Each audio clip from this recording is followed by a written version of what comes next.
Double tap, hit the like button. You are live. Welcome to the live chat. Y'all made it. Welcome to the live chat. Welcome to the live chat. Thank you, YouTube. Thank you, everybody watching. Welcome to the live chat, man. Double tap, hit the like button. You watching Perfect Timing Podcast, #1 podcast for geopolitical debate on YouTube. Double tap, hit the like button. Come on in. We're going to have a fire conversation today. It's Terrific Tuesday. We about to tear through all of these topics, man.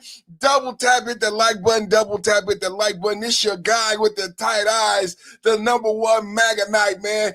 2026 in the mix. We got the sticks. Double tap, hit the like button. Back at it like a crack at it, automatic like a Fullmatic, built for tragedy, made for static. It's your boy, Perfect Timing Podcast, back with the blast, in and out with a dash. 2026 won't last, so let's get this done real cash. Y'all know what it is, man. Double tap, hit the like button. #1 podcast on YouTube. #1 podcast on YouTube. Come on in, let's have a good conversation. Double tap, hit the like button. Come on in, like, share, and subscribe, man. Perfect Timing Podcast, everybody. Perfect Timing Podcast. We back. And all I want to say, I was right. Double tap, hit the like button, man. That's all I want to say this morning, man. I was right. You was right. #1 chat, W chat. We in the building, man. I was right. Trump news. Giving Democrats the blues. Giving Democrats the boo. We going in, man. Double tap, hit the like button, man. We here for it, man. Double tap, hit the like button. We going in, man. How's everybody doing this morning? We doing so good. Effervescent, so fresh on a terrific Tuesday. The moniker, the litmus, the bar has been risen. The bar is here, ladies and gentlemen. The bar is here. Double tap, hit the like button, man. Yeah, man. I said the bar is here, man. The bar has been risen. As far as it concerns podcasting, live streaming on YouTube, as far as it concerns podcasting, live streaming on YouTube, there's only one person that do that voodoo that you do perfect. It's only one person that get down with the get down, and it's only you, the analyst. You coming with that mega MAGA energy every day, man. Double tap. The community is growing, the family is growing, all the friends liking, sharing, subscribing, becoming members. I want to thank all of you for liking, sharing, subscribing, becoming members. I love you. Let's have some peace and love and unity in the chat. Remember to guard your privacy and abide by community guidelines. Remember to guard your privacy and abide by community guidelines. Double tap hit the like button as you come in. Share with a like-minded person. You know what we do Monday through Friday. Top of the mid-morning podcast from an OG perspective. I'm your OG. You the OG. Let's get it going, man. What we talking about today?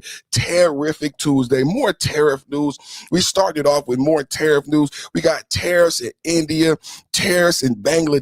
Y'all remember when I gave the one of the analogies when I was teaching in the individuals, and we're gonna talk about tariff and trade today. Now, remember, the first person to really recognize and wake you up about this real tariff discussion was me. I'm the one who's been telling you about tariffs. I'm the one who's been telling you about how the tariffs have benefited, but it's not just me.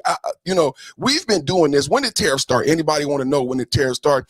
Tariffs started August 1st, right?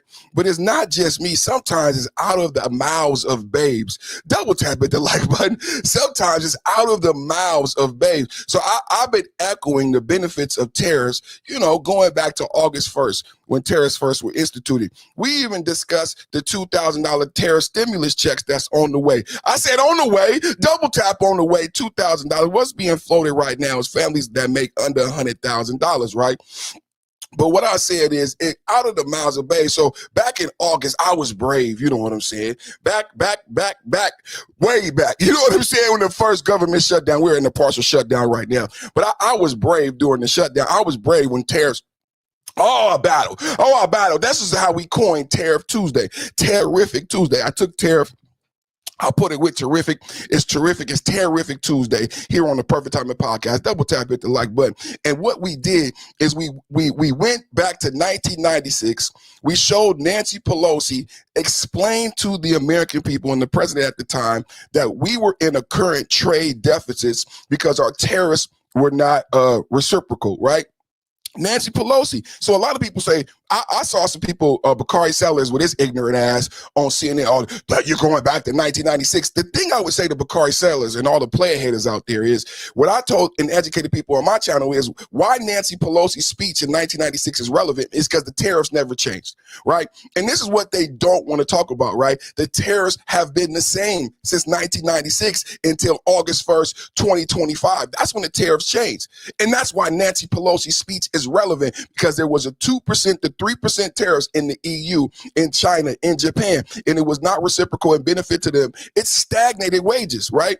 The minimum wage has been stagnated for $7.25 ever since the Democrats took power, ever since Clinton. Shout out to Clinton and Jeffrey Epstein doing the 1-2, man. Come on, man. I told you guys, ever since Clinton and NAFTA sent jobs over to China, you know, this is what would happen. Stagnation of American jobs, wages, your quality of life. Other quality of life is better. We've made China a wealthy nation, right? China was in villages. We helped China come out of poverty. Now China is one of the fastest growing countries in the world. And people always want to say China this and China that, but never give you the background and the mathematics of how China became this booming economy, right? Everybody understands it's free labor. How did America become such a booming economy? Slave labor, free labor. And what did America do? So we couldn't do slavery in America, so we went to China, and China did slavery, right? They had people jumping out of windows, paying them all, just like America, 10 cents a day. But they built this booming metropolis on the back of American wages, right? Took your factories. Right now, millennials, Gen A+, they don't know what a pension is, right? Took away the idea and the concept of a pension and gave you a 401k, right? The Chinese lives got better. Your life didn't get better. Nancy Pelosi talked about trade. Nancy Pelosi talked about deficit. Nancy Pelosi talked about a trade war. They want to tell you it's irrelevant. But then when I asked them, okay, Nancy Pelosi said the tariffs were 2 and 3% in 1996. Does anyone know what the tariffs were before August 1st, 2025, when Donald Trump instituted this new tariff policy? No one seems to ever know. All they know is orange man bad. Orange man bad. Orange man bad. But the actual economics, the actual numbers, the actual data, the actual metrics behind the actual debate, it's rarely that the purple hair protester actually can articulate these things like August 1st.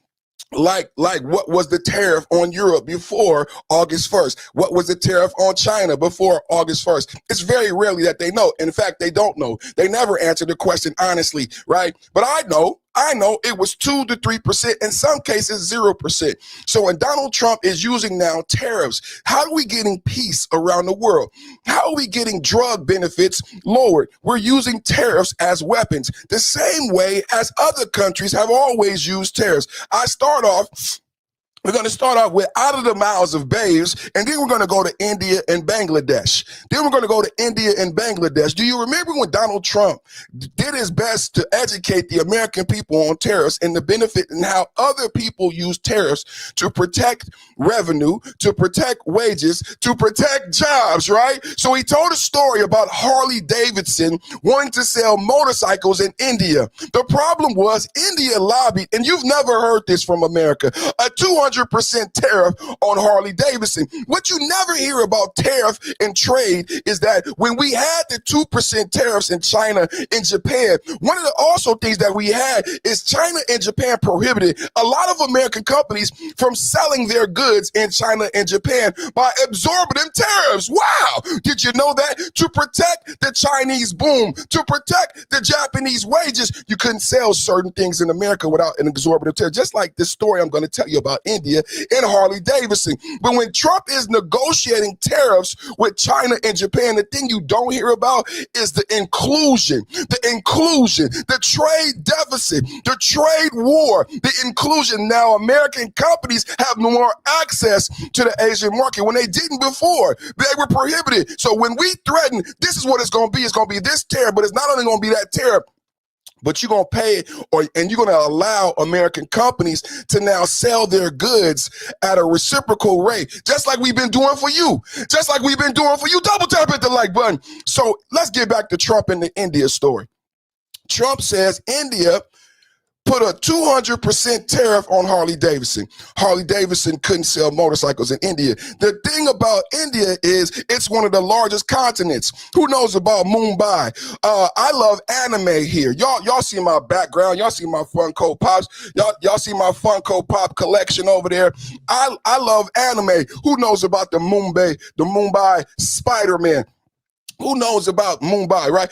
Billions of people, right? So many people that they have to use motorcycles because there's so many people. It's the largest metropolis in the globe, right? People on top of people on top of the trains. So the streets are not like America. They don't have double wide streets. They have small streets. They have those little carts. So Harley Davidson is a great market for Harley Davidson and motorcycles, right? Billions of people growing. It's a growing economy. India, right? Growing and robust. Harley Davidson has to be there. India knows this, but India knows if Harley Davidson can take over the whole market. 200% tariff on Harley Davidson. 200%. So Harley Davidson can't sell motorcycles in India.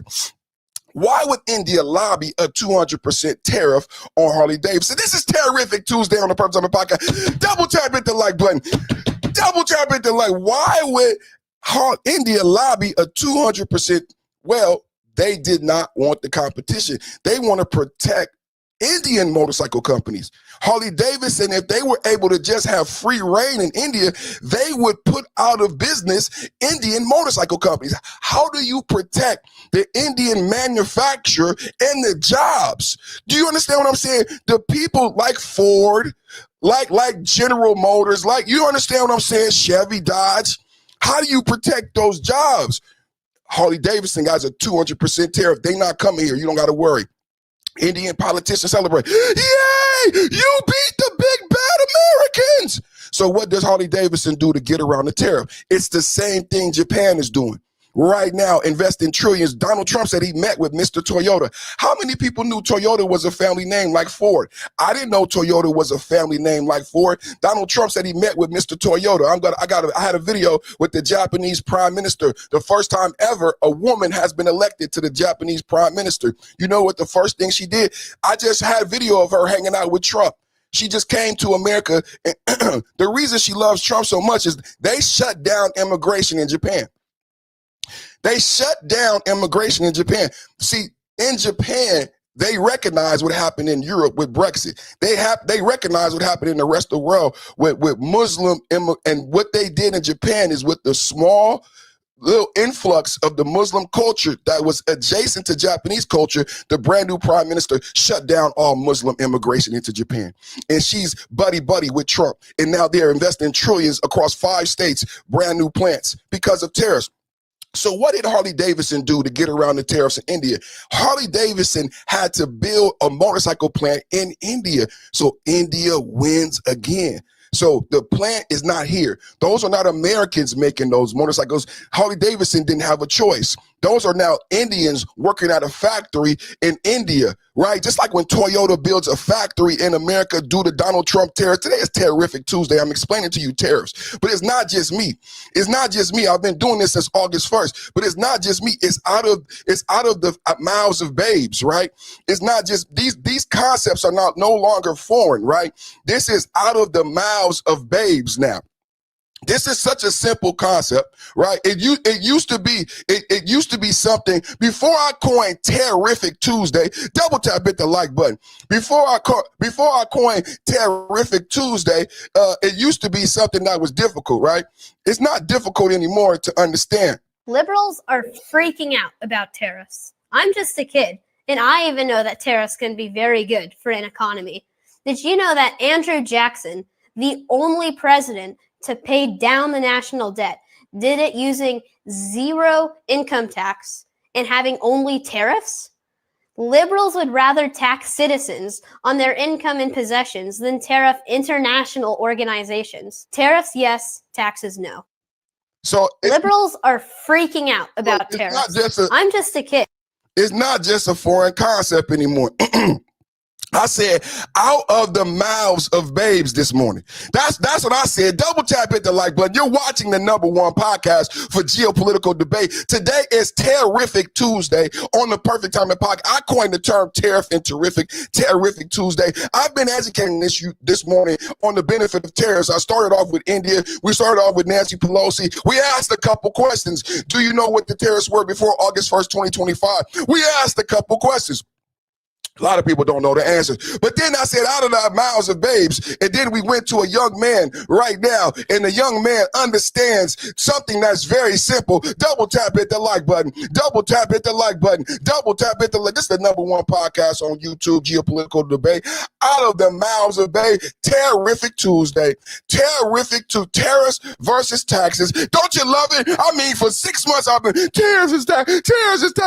Double tap, hit the like button. #1 podcast on YouTube. Oh, I've been kicking. Whoa, that MAGA. Whoa, that MAGA. Liberals are freaking out about tariffs. I'm just a kid, and I even know that tariffs can be very good for an economy. Did you know that Andrew Jackson, the only president to pay down the national debt, did it using zero income tax and having only tariffs?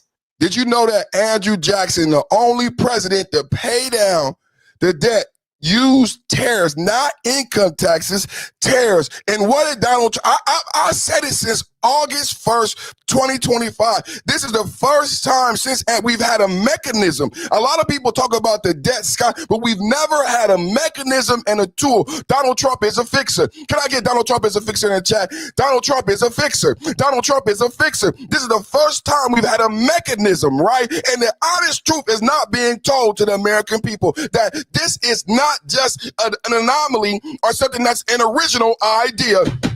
Double tap, hit the like button. This is not an anomaly or an original idea. It's been done before successfully, and it's been done with tariffs. That's why GDP is rising. That's why jobs are being added. That's why inflation is down to inflation town. Double tap, hit the like button. Out of the mouths of babes, tariffs versus taxes. Perfect Timing podcast. Liberals are freaking out about tariffs. I'm just a kid, and I even know that tariffs can be very good for an economy. Did you know that Andrew Jackson, the only president to pay down the national debt, did it using zero income tax and having only tariffs? Liberals would rather tax citizens on their income and possessions than tariff international organizations. Tariffs, yes. Taxes, no. Liberals are freaking out about tariffs. I'm just a kid. We just starting off with this tariff conversation this morning. Out of the mouths of babes. Out of the mouths of babes. Double tap, hit the like button. #1 podcast for geopolitical debate. Y'all in the mix right now. Y'all in the mix. Y'all in the mix with the sticks with Perfect Timing Podcast. How y'all doing this morning, man? I have missed y'all so much, man. Let's get into it, man. Let's get into the content, man. More on this Terrific Tuesday. U.S. and Bangladesh trade deal sparks Indian textile worries. Just to give you more, I know this may be talking ahead of a lot of my audience members, but I got to lay down the facts. I got to give you the facts because people won't understand. It's not just my opinion. It's not just that young man, that intelligent young man. Double tap for the American youth. Out of the mouths of babes on Terrific Tuesday. It's not just me and that young man who understands, but like I said, India and other countries understand how tariffs are supposed to be used strategically to protect trade, to protect wages. Let's get into it. U.S. and Bangladesh trade deal sparks Indian textile worries. The February 9th agreement cuts U.S. tariffs on Bangladesh goods to 19%. Listen, and allows zero tariffs on specific volumes of textiles using U.S. cotton or fibers tied to Bangladesh purchases of those inputs. Opposition leaders like Superior Sine call it bad news for Indian cotton farmers. I'm going to say it again. Bad news for Indian cotton farmers. Do y'all understand how tariff and trade work in conjunction and how Donald Trump is using tariff and trade to make America great again and to make America first? I'm educating you this morning. Not good news for Indian cotton farmers and exporters, as Bangladesh buys $2.7 billion in Indian cotton yearly, its top supplier, and could shift, pay attention to what I'm reading you this morning, and could shift to U.S. sources. Did you understand what I am teaching you this morning about tariffs? Double tap and hit the like button, how tariffs are used to benefit the American economy and the American, we're talking about to the tune of 2.7 billion. I just talked to you about several trillion coming in from Japanese and from Japan. We talked about investments from the EU. We talked about investments around the world. This is how tariffs are used and have not, even more importantly, ladies and gentlemen, this is how tariffs have not been used since Andrew Jackson. These are how tariffs have been used by other countries. See, when Donald Trump uses this, see, EU and the other countries who are in competition with us call us isolationists. It's not isolationism. It's called America First. Can I get a hashtag America First in the chat? Can I get hashtag America First in the chat? 2.7 billion is what they used to spend with India, and that could shift to US. This is just one number, one country, one deal, but Trump is doing this all day, every day since August 1st. Just so you understand the practicality, when we talk about $2,000 tariff stimulus checks, when we talk about paying down the deficit, it's not some fantastical dream that CNN wants to tell you. CNN is not going to tell you what this young man, this brilliant young man just said to you. Why doesn't CNN? It's so simple. It's so simple. Why does this young man know more history than Rachel Maddow and your favorite liberal pundit? It should be scary to you. Why haven't you heard that tariffs has been used successfully in American history by other American presidents to benefit the American? Liberals are freaking out about tariffs. I'm just a kid, and I even know that tariffs can be very good for an economy.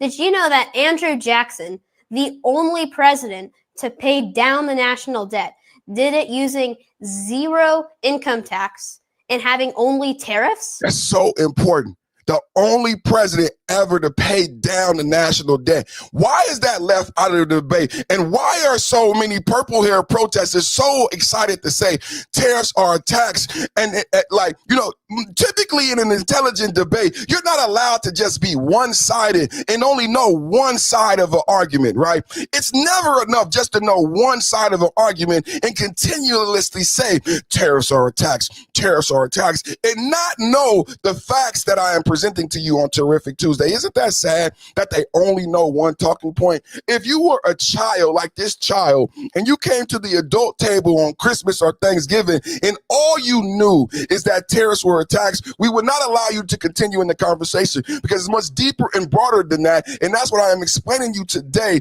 when I talk to you about India and Bangladesh and the complexities of tariffs and how tariffs can be used to move markets. This is so important. Do you guys understand? You may not understand. You may not understand, but I'm going to talk about it. I'm going to teach it anyway. I say how tariffs can be used to move markets. Some of you hear that and you laugh and giggle. Some of you hear that and you applaud. How tariffs can be used to move markets. And that's why I say, I know I'm talking ahead of a lot of my audience. I know I'm talking ahead of a lot of my audience. The naysayers and the player haters. Double tap, hit the like button. #1 podcast on YouTube. Double tap and hit the like. I said how on Terrific Tuesday, how tariffs can be used to move markets. It's so important. Let's get into this U.S.-Bangladesh trade deal and how it's being used by the Trump administration. February 9th, an agreement cuts U.S. tariffs on Bangladesh goods to 19%. Write down the details and the numbers and the math because I'm not going to go slow, but I want you to understand. We cut Bangladesh goods to 19% and allow zero tariffs on specified volumes of textiles using U.S. cotton or fibers tied to Bangladesh purchase of those inputs. Opposition leaders like Supriya Shinite call it bad news for the Indian cotton farmers and exporters. America first. Hashtag America first. As Bangladesh buys $2.7 billion in Indian cotton yearly, its top supplier, and it could shift. Did I say move markets? Shift to U.S. sources for duty-free U.S. market entry. Defenders note U.S. cotton costs more, and Bangladesh faces mill shutdowns from power shortages, while India's recent U.S. deal cuts to 18% and covers broader sectors like pharmaceuticals. Let's get into, let me read this. Hold on, let me read this before I get into, I got a video for you. U.S.-Bangladesh trade agreement is extremely bad news for India. Understand how. The U.S. tariff on Indian garments is 18%. The U.S. tariff on Bangladesh garments is 19%, but with zero access clause, which India doesn't have. This means Bangladesh will have to give zero tariff on garments and apparel made from U.S. cotton and man-made fibers. Impact on India. The deal between U.S. and Bangladesh has dealt a double blow to the Indian market. Bangladesh is a major buyer of Indian cotton. But after this agreement with the U.S., it will buy raw materials directly from the U.S. to take advantage of zero tariffs. Do you guys understand how this world works? Do you understand the art of the deal? Donald Trump is the baddest president in the world. India is already competing with Bangladesh in garment exports in the global market. After this deal, it will become even more difficult for our textile traders. Do you understand? They were already in this basically shifts the market. Like I said, let's play a video. Trump is Modi's dear friend, but that friendship doesn't show up in trade deals. And this time, the advantage has gone to Bangladesh. The Trump administration has cleared a deal that allows garments made in Bangladesh to enter the US at zero duty if they are made using American cotton or man-made fiber. Now pause here for a moment, because India doesn't get this deal. Indian garments entering the US still face an 18% tariff. And while Bangladesh may show a 19% tariff on paper, the moment US cotton is used, it collapses to zero. Now let's understand the deadly impact this will have on India. Till now, Bangladesh has depended heavily on Indian cotton. This deal pushes them to abandon Indian farmers and shift to US cotton. And once that switch happens, the shock moves inward. Farmers lose buyers, spinners lose volume, and ultimately export clusters like Tirupur, Surat, and Panipat start bleeding. The reality is, this trade deal between the US and Bangladesh weakens India's textile industry and puts millions of livelihoods at risk. But as usual, the Modi government's response is familiar. No counter strategy, just silence, dressed up later as spin. Double tap, hit the like button. Double tap, hit the like button. Double tap, hit the like button. Double tap, hit the like button. Number one podcast on YouTube. How y'all doing out there in YouTube land? Mrs. Perfect Timing, double tap, hit the like button. We in the building. We in the building. Out of the mouths of babes. Out of the mouths of babes. Yes, yes, sir. Yes, sir. Yes, sir. Yes, sir. We getting it done in the chat. We getting it done in the chat.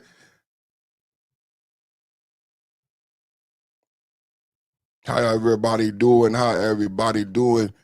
How's everybody doing on Terrific Tuesday? Let's listen to that one more time. Double tap, hit the like button. Let's watch that again. Trump is Modi's dear friend, but that friendship doesn't show up in trade deals.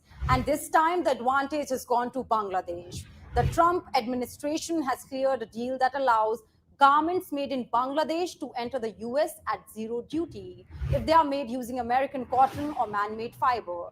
Now pause here for a moment, because India doesn't get this deal. Indian garments entering the US still face an 18% tariff.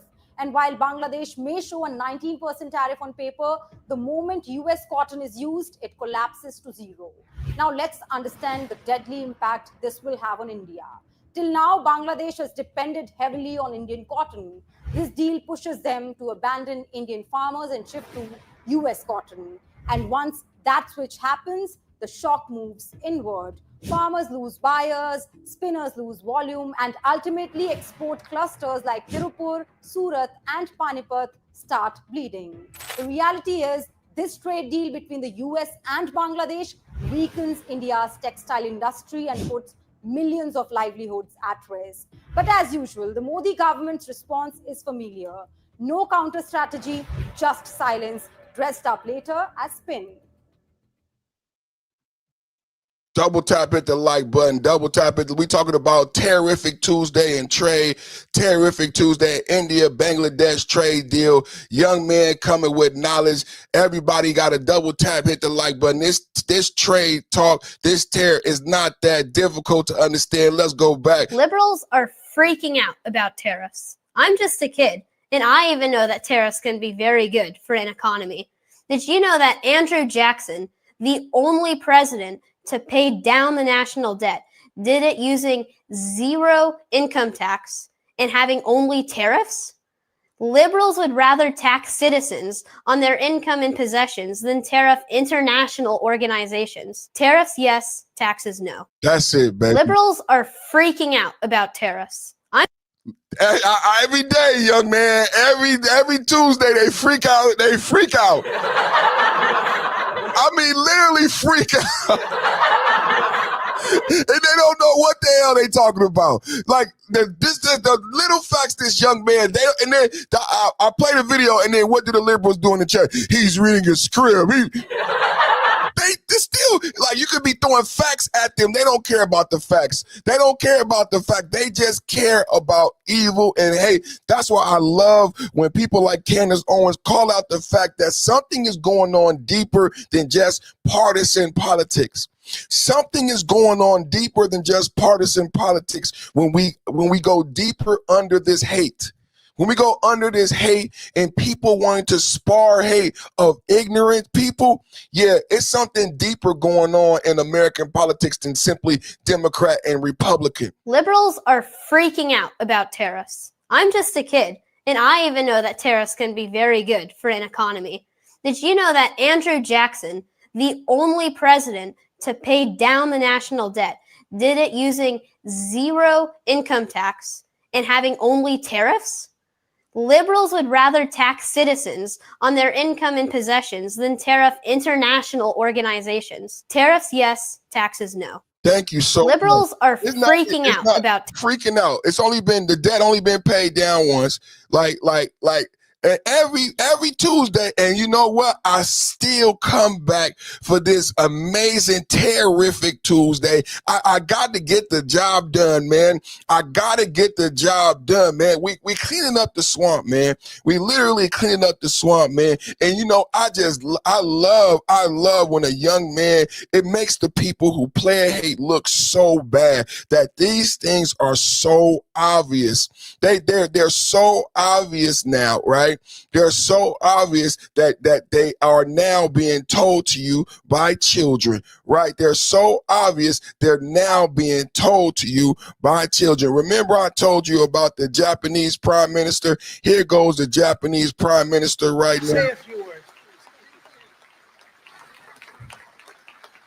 Thank you, Mr. President, and thank you all. I have to say this, the first female Prime Minister in the history of Japan. Madam Prime Minister, please say a few words. Thank you, Mr. President, and thank you all. 本日、米国の海軍創設250周年。To say this, the first female Prime Minister in the history of Japan. Madam Prime Minister, please say a few words. Thank you, Mr. President, and thank you all. Double tap, hit the like button, subscribe to the Perfect Timing Podcast. It's confirmed.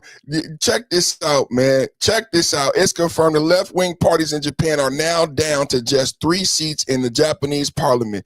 Do you understand the Republicans to Japan got literally the tiniest bit of migration and micro intrusion on their culture? They responded with the most right-wing electoral result in history and essentially banished the left from any bit of power. Absolutely beautiful to see.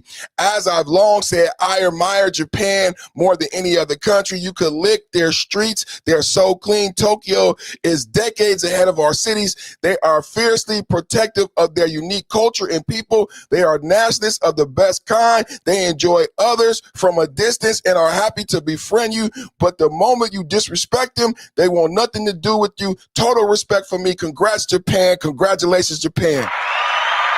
Congratulations, Japan. Congratulations, Japan. We talking about this tariff situation on Terrific Tuesday.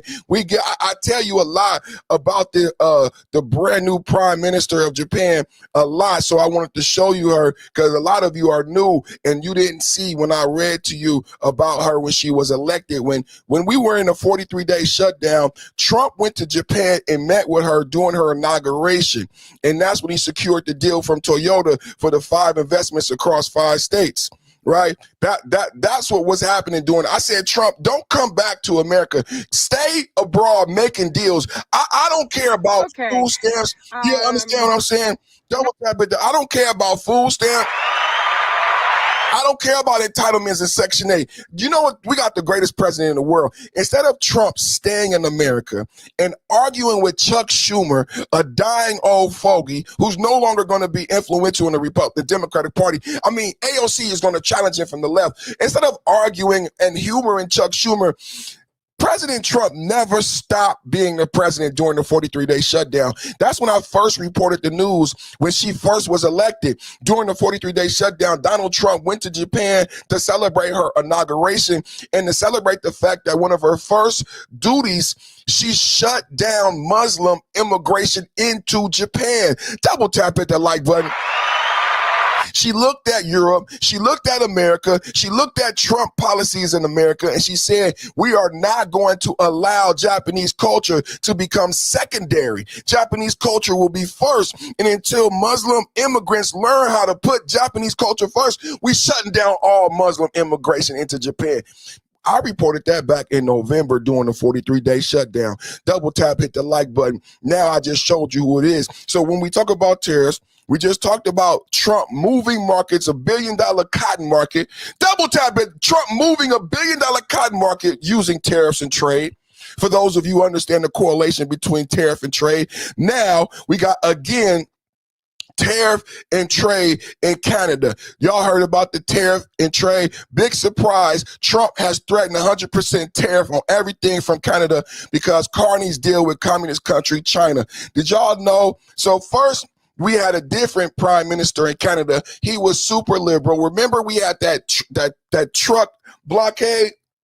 Remember, we had the trucks and the unions and the Teamsters blocking. And what was his name? Trudeau. What was his name? So now he's gone. Somebody else is in, and instead of making a deal with Trump, he decided to make a deal with China. And now he got to deal with the wrath of Trump call. Double tap hit the like button, everybody. Who else is educating you on these geopolitical topics? Nobody but Perfect Timing Podcast. That's why you got to like, share, subscribe, and watch me every day. Hit the like button, become a member, hit the super chat, hit the cash app. I love you. I love you. We're talking about tariffs in Canada. We just talked about tariffs in India. We're talking about tariffs on Terrific Tuesdays. Let's go. I'm not going to say I told you so, but here we are. Breaking news coming out. Donald Trump has threatened 100% tariffs on Canada because of Mark. Trump threatens new 100% tariffs on Canada over possible trade deal with China. Trucks and shipping containers at Port Montreal in Montreal, Quebec on January 22nd, Canada is scheduled to release gross domestic product. President Donald Trump on Saturday threatened to slap 100% tariffs on Canadian imports if America's second biggest trading partner makes a trade deal with China. China. Double tap at the like button. Double tap at the like button. Deal with China. What does this mean? Let's back up a little bit. 1 year ago, almost to the date, Donald Trump first made this threat of the 51st state and referred to Justin Trudeau as the governor of Canada. Justin Trudeau resigns, Mark Carney gets selected, not elected, becomes the leader of the Liberal Party, calls a snap election and says his whole campaign is elbows up. He is the best negotiator. He is going to save us from the big bad orange man, Donald Trump, and save us all from these tariff threats and the 51st state threat. The media buys this. People buy this. Oh, he's got a great resume. He's going to be the guy to save Canada. We'll vote him in. So they vote him in. Little bit of election interference. Time for another video. We'll talk about that later. And so how many knew Trudeau is gone? It's so much information. How many of you knew Trudeau is gone? Brand new prime minister. It's so much to unpack on this terrific. Trudeau is gone. They had election interference. Brand new person running Canada right now. When Trump was saying we're going to take Canada, it was a different person. He's gone. Somebody new. Now we threatening 100% tariffs, and the new guy is trying to double back and go against our back and try to do a deal with China. Let's have a talk this morning. Anyway, now Mark Carney's the prime minister. He has an opportunity to go down right away. The first order of business. Mark Carney is the brand new prime minister in Canada. Can I get hashtag Mark Carney, no more of the old prime minister? This is geopolitical updates, brand new shocking news, 100% tariffs on Canada. Canada trying to backdoor America with China. Let's have a talk this morning. Would have been Donald Trump, because I don't know if you know this or not, but regardless of whether Donald Trump or Joe Blow or whomever is in office, Canada is never geographically moving from the US. We are always going to be neighbors, and we are 80% dependent on them. So he goes down, doesn't get a deal, says, don't worry, we'll get it by July. Doesn't get it by July. Reporters ask him about it. He says, who cares? Carney says he made a mistake by dismissing Trump questions with who cares. Do you understand? This is what's going on in the globe. Geopolitics on Perfect Timing Podcast. Double tap at the like button. Brand new prime minister admitting he fucked up. And I'm telling you how tariffs are running the world today, and you guys want to just BS in the chat. Let's go. Just goes from bad to worse. So we all know the U.S. doesn't want anything to do with China. So Mark Carney, in his little deceitful way, says, I'm really going to poke the bear. I'm really going to piss off Donald Trump because I can't actually fight against him, because I don't have the leverage, because I've kept our resources in the ground for 10 years, because I vilified the oil and gas industry. Now we don't have any resources, and we don't have sovereignty and autonomy because I've made our country weak and vulnerable. So he goes over to China. Yeah, the guy that he said in the election was the #1 security threat to Canada. So he goes over, makes this deal. Did you see that? This is what's going on. Y'all need to know. He admitted that China is a foreign interference, a geopolitical threat for Canada. But he fucked up with Trump, trying to be liberal, trying to be famous. You know, go with the popular crowd and say F Trump, because all the cool kids are saying it. And Trump would not give his ass the light of day. So now he's forced to go back on his word that China is a geopolitical threat. And now he wants to make a deal with China behind America's back. Pay attention. So he goes over, makes this deal with China, makes a big post, says words like New World Order, is like massive bravado. Cybersecurity concerns raised following Canada's electric vehicle deal with China. While Canadians may be wondering when they can get behind the wheel of new electric vehicle from China, some experts fear the technology could carry risks.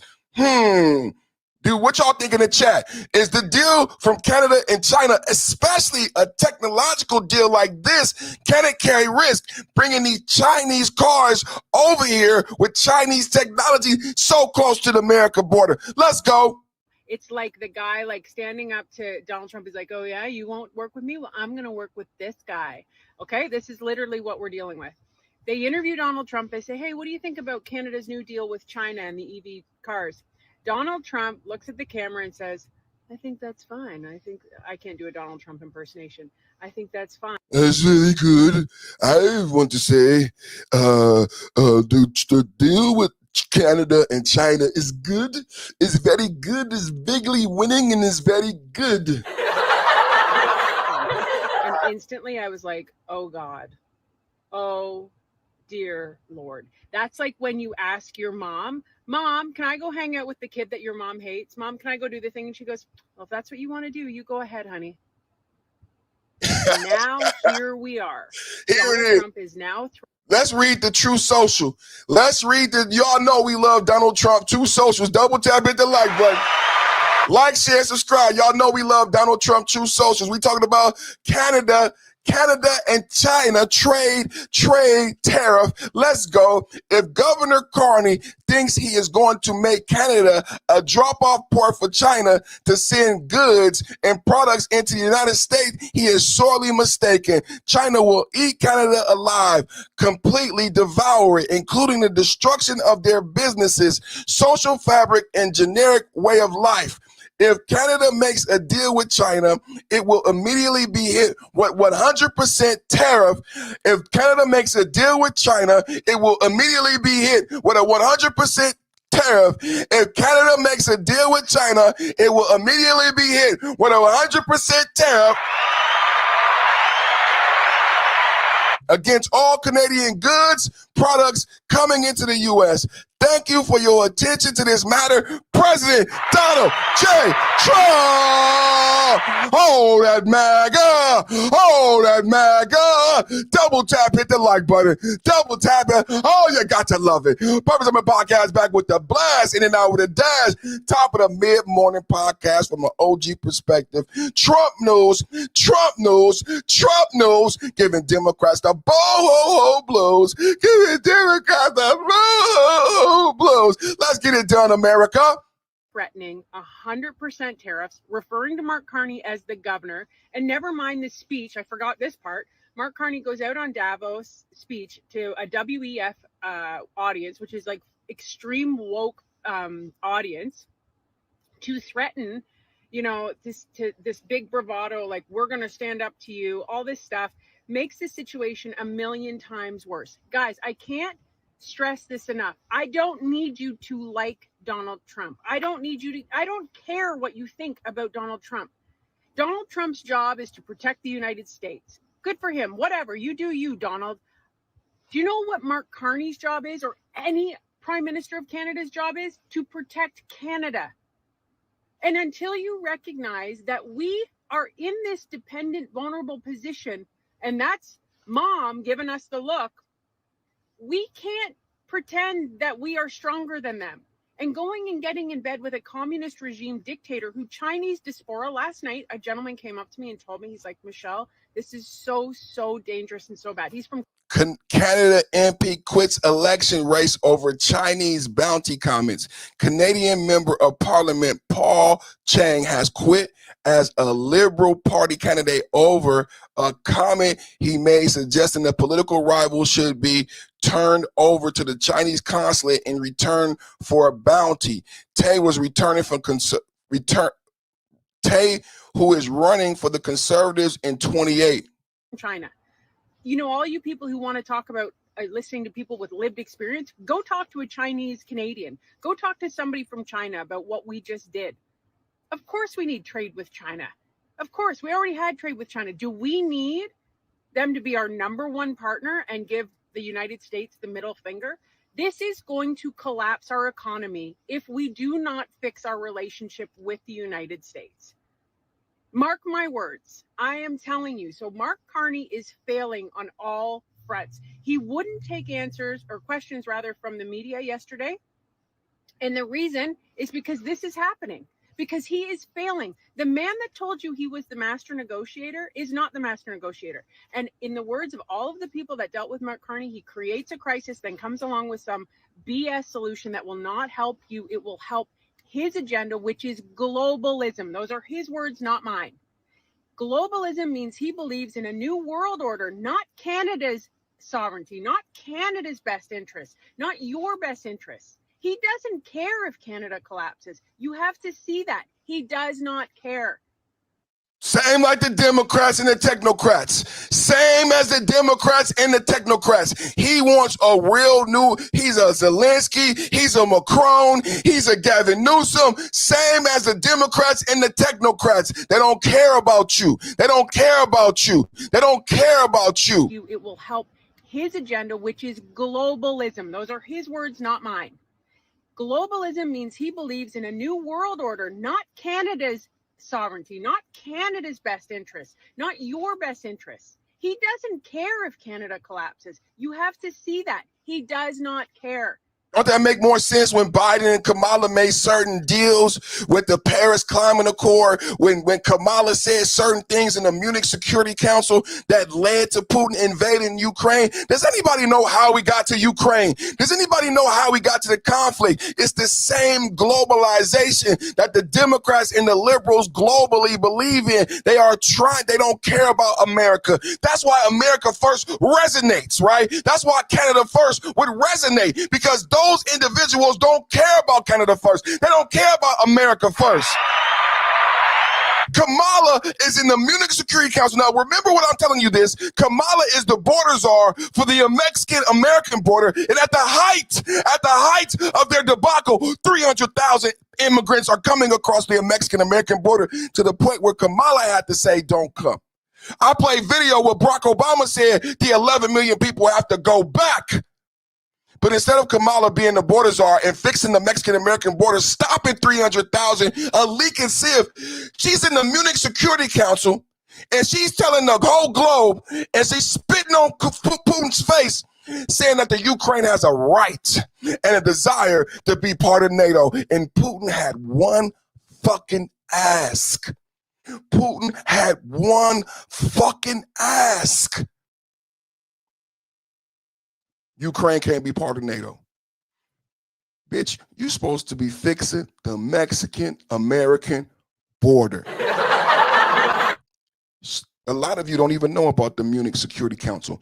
You don't know how we got into Ukraine, because every time you watch CNN and Rachel Maddow and MSNBC, they say Putin attacked Ukraine. Putin attacked. They never tell you about this god-darn failure. This fucking failure, this incompetent who could not protect the fucking Mexican-American border, poking the fucking Russian bear.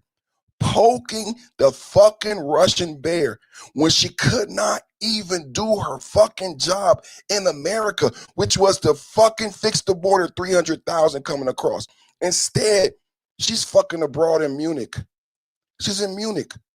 Ukraine has a right and a desire to be part of NATO. But we all knew, all the conservatives and MAGA knew that would cause a war. So who truly was stoking the fires of war? If MAGA and conservatives knew, Putin had one ask. The Ukraine, and when we talk about peace talks for the Ukraine and Russia, right now in 2026, we're having trilateral talks in Abu Dhabi. I've nicknamed them the Abu Dhabi Denali Lobby. I said the Abu Dhabi Denali Lobby, we're having trilateral peace talks right now between Russia and the Ukraine. Do you know what the number one thing is? Number two is the no more Nazi proliferation. Can we say thank you to Russia and Putin? Because no one else has discussed, only black conservatives bring up the Nazis in the Ukraine and how Biden has supported the Nazis in the Ukraine. No one else talks about, you would think Rachel Maddow would care about brand new Nazi proliferation, as in the Azov battalion in the Ukraine is supported by Americans. Why doesn't Rachel Maddow talk to you about Nazis in the Ukraine? I don't know. But number two is no more Nazis in the Ukraine. Number one on the peace agreement is that the Ukraine will never be part of NATO. And you know what Trump has said? The Ukraine will never be part of NATO. You got to understand this globalization. And when they tell you that Putin attacked Ukraine, you have to understand what were the terms. Why was Kamala Harris in Munich stoking the flames? So what I've said to you is that there are concerns from France. There are concerns from Germany. Germany is getting an army. You know what I say? Germany, you fight the fight. France, you fight the fight. America's not sending $300 billion. Germany, you want Nazis to come back? Do your big one. Do your big one. But America is no longer assisting Europe in their fanciful ideology toward Russia, right? Because we don't care anymore. America doesn't need to be involved with NATO and NATO's issues any longer. I say we make Denmark, we make France, and we make Canada put on their big boy draws and make a deal with Putin, because you don't have as much nuclear weapons, you don't have as much power in army. I say we make them on their own, because us being their big brother, they keep acting like fucking little babies. And Macron in France and Denmark, they talk shit about us when it came to Greenland, right? Overnight, they said we're going to put troops in Greenland. Overnight, Denmark said we will go to war with America, and they're supposed to be our NATO allies. Well, MAGA says you can have it, brothers and sisters. You can have it. You can have it, right? When we get this peace deal, when we get this and we're going to get peace, Trump is going to get peace done in the Ukraine because it's going to benefit Russia. This is what Macron doesn't like. Macron doesn't like the fact that we will get peace done in the Ukraine and Russia, because it will allow Russia back in the G8. And like I just read to you about India and Bangladesh, it will allow Russia to do brand new trade. So Russia will become a key player in the globe once again with this Ukraine peace agreement. Now, France, Denmark, and NATO is pissed off because they see Russia as competition, and it is, but not to America, right? It may be competition to France, but not to America. So Macron doesn't like the deal. France and the NATO doesn't like the deal, but I don't care, because you should have did something better, right? So we need to understand what's at stake in 2026. We need to understand what's at stake in 2026 and 2028, because if the Democrats get back in power, globalization will be back at the forefront, just like this Canadian prime minister who doesn't care about Canada first. If you vote Democrat, then you put people in office who don't care about America first, and who send $300 billion to the Ukraine and then focus on globalization and protecting France and Macron and Denmark and NATO, Paris Climate Accords, the WHO, the WHO organization. See, all these globalized organizations, Trump took us out. Fuck Fauci, fuck the whatever that program is, fuck the Paris Climate Accord, and he made NATO pay its fair share.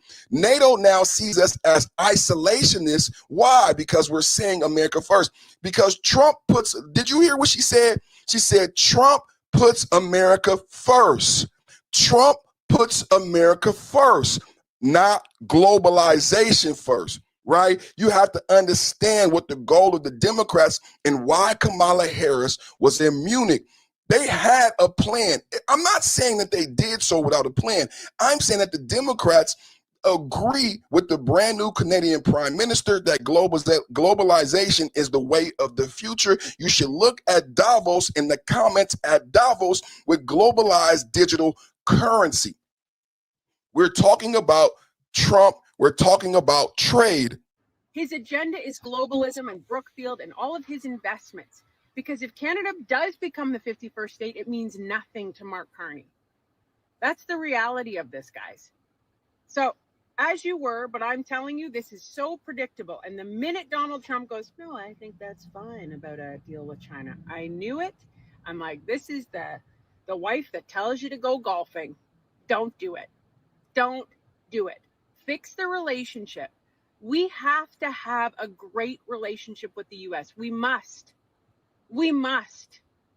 Our whole country's future sovereignty and everything depends on it. And if you can't see that, then shame on you. Park your hate, park whatever you have, and see the reality and the pragmatic part of this. Go and fix the problem, Mr. Carney. Okay? Eat some humble pie. That is a great president. That is a great president. Go eat some humble pie. All of y'all double tap hit the like button. That's what Trump is making American leaders do. Eat some humble pie. Come sit at the table, bow, and kiss the ring of the Godfather, Donald Trump. Eat some humble pie. You have to have America as an ally. You have to have America as an ally. So simple. Tariffs explained by children. It's so terrific Tuesday. Tariffs in America. So simple. Explained by a child. Liberals are freaking out about tariffs. I'm just a kid, and I even know that tariffs can be very good for an economy. Did you know that Andrew Jackson, the only president to pay down the national debt, did it using zero income tax and having only tariffs? Liberals would rather tax citizens on their income and possessions than tariff international organizations. Tariffs, yes. Taxes, no.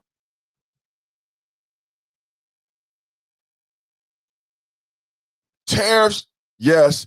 Taxes, no. Well, what do you mean? Well, in Virginia, if you watch my show, double tap at the like button. How many people are subscribed and watching my show? Well, in Virginia, brand new Democratic leadership have brand new taxes for walking the dog. Did you guys hear about all those taxes and that brand new? You remember the person that Barack Obama wanted you to vote for. Barack Obama said, don't vote for the black woman who's a Republican and local to Virginia. No, Barack Obama said, vote for this white woman who's a Democrat. Now she has brand new taxes like walking a dog. I listed all these brand new taxes. She don't believe in tariffs. She believes in taxing and taxing and taxing. And I just heard that she wants to redistrict all the seats in Virginia, and so that they have 11-1, despite 47% of the people in Virginia voted for Trump. Now, as we talk about tariffs, one of the things I've talked about is the fact that Donald Trump has talked about $2,000 tariff dividend checks. Double tap at the like button if you want that $2,000.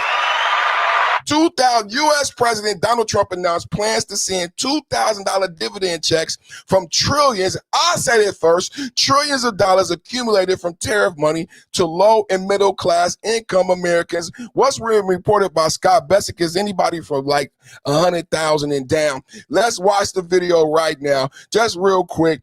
Tariff terrific Tuesday. Donald Trump, I say it's going to cost about $300 billion. I think that's the correct estimate. About $300 billion to get out the $2,000 checks to everybody under $100,000. But keep in mind that this year, $100 billion is going out in tax returns. Did you get your W-2? Have you filed your tax return? And most tax returns are going up $1,000, anywhere from $3,000 to $4,000. Don't forget about Trump accounts. Don't forget about Trump accounts and the 2.7 inflation.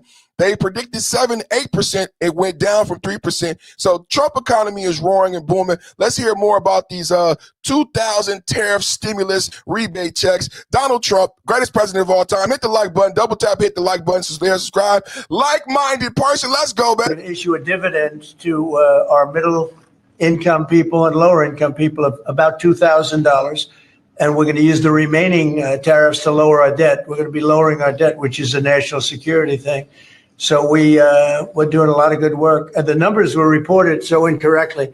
The real numbers are trillions of dollars have been taken in or gotten in terms of investment from the tariffs. And so if that were ever reversed, it would be a disaster. Frankly, it would be a national security problem for our country. And nobody thinks it's going to be reversed. I think we had a very good court case. As you know, it's before the Supreme Court right now. But if that were ever reversed, you know, people are saying, oh, it's $1 billion. Some people said, oh, it's $2 billion. Well, that obviously we can handle very easily. But this is trillions of dollars we're talking about in terms of the tariff income and all the investment income that's come into our country. You know, we're going to issue a dividend to our middle income people and lower income people of about $2,000. And we're going to use the remaining tariffs to lower our debt. We're going to be lowering our debt, which is a national security thing. So we're doing a lot of good work. And the numbers were reported so incorrectly. The real numbers are trillions of dollars have been taken in or gotten in terms of investment from the tariffs. And so if that were ever reversed, it would be a disaster. Frankly, it would be a national security problem for our country.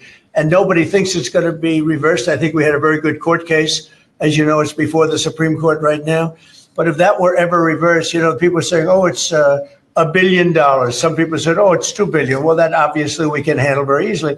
But this is trillions of dollars we're talking about in terms of the tariff income and all the investment income that's come into our country. You know, we're going to issue a dividend to our middle income people and lower income people of about $2,000. And we're going to use the remaining tariffs to lower our debt. We're going to be lowering our debt, which is. Now, when you hear that, when you hear we're going to use the remaining money to lower our debt, a lot of people may not believe that until you watch the video that I showed today on Terrific Tuesday. Who was the only president to lower debt, and how did he do so? Liberals are freaking out about tariffs. I'm just a kid, and I even know that tariffs can be very good for an economy. Did you know that Andrew Jackson, the only president to pay down the national debt, did it using zero income tax and having only tariffs? So this is a fact of the matter. Only even children know. Even children know the only time that we pay down the debt is when we use tariffs, right? Is when we use tariffs. Pay attention. Out of the mouths of babes. Out of the mouths of babes. Liberals are freaking out about tariffs. I'm just a kid, and I even know that tariffs can be very good for an economy. Did you know that Andrew Jackson, the only president to pay down the national debt, did it using zero income tax and having only tariffs? Liberals would rather tax citizens on their income and possessions than tariff international organizations. Tariffs, yes. Taxes, no. Liberals are Tariffs, yes. Taxes, no. One more time from Donald Trump. We're going to pay down the debt, $2,000 check. We're going to issue a dividend to our middle income people and lower income people of about $2,000. And we're going to use the remaining tariffs to lower our debt. We're going to be lowering our debt, which is a national security thing. So we're doing a lot. So we're going to pay $2,000 checks, and we're going to lower our debt, which is a national security thing. And that's not just hyperbolic conjecture. It's not just talk. I just backed it up with historical proof that the only time we've ever done that is with tariffs with Andrew. Come on, ladies and gentlemen, double tap hit the like button. A lot of good work. And the numbers were reported so incorrectly. The real numbers are trillions of dollars have been taken in or gotten in terms of investment from the tariffs.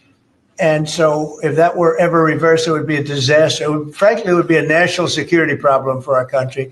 And nobody thinks it's going to be reversed. I think we had a very good court case. As you know, it's before the Supreme Court right now. But if that were ever reversed, you know, people are saying, oh, it's $1 billion. Some people said, oh, it's $2 billion. Well, that obviously we can handle very easily. But this is trillions of dollars we're talking about in terms of the tariff income and all the investment income that's come into our country. You know. So I talked to you about Virginia governor. Remember, this is an ongoing story. We're going to be following this story about Virginia governor because they be trying to slip this past us, right? So we talked about this governor and these taxes. A lot of people in the chat saying tariffs over taxes. We talked about Gavin Newsom in 2026 with 800 brand new laws. My chat, can I get a W chat? My chat educating me about all of the oil refineries leaving California, about brand new gas taxes. But despite the fact that California has the highest gas prices in America, we have the most unique gas in the globe, the highest gas prices, the most gas taxes. That's before January 2026, what Donald Trump, what Gavin Newsom thought it was even better to add more taxes, despite that we're losing all of the oil refineries. So brand new tax upon tax upon tax from Democratic governors. And even in Virginia, where we have this brand new Democratic governor supported by Obama, now she is attempting to redistrict the seats. I played the video last week. I played the video of Gavin Newsom's 800 brand new laws. Down the reforms Virginians enacted to prevent exactly this kind of political manipulation.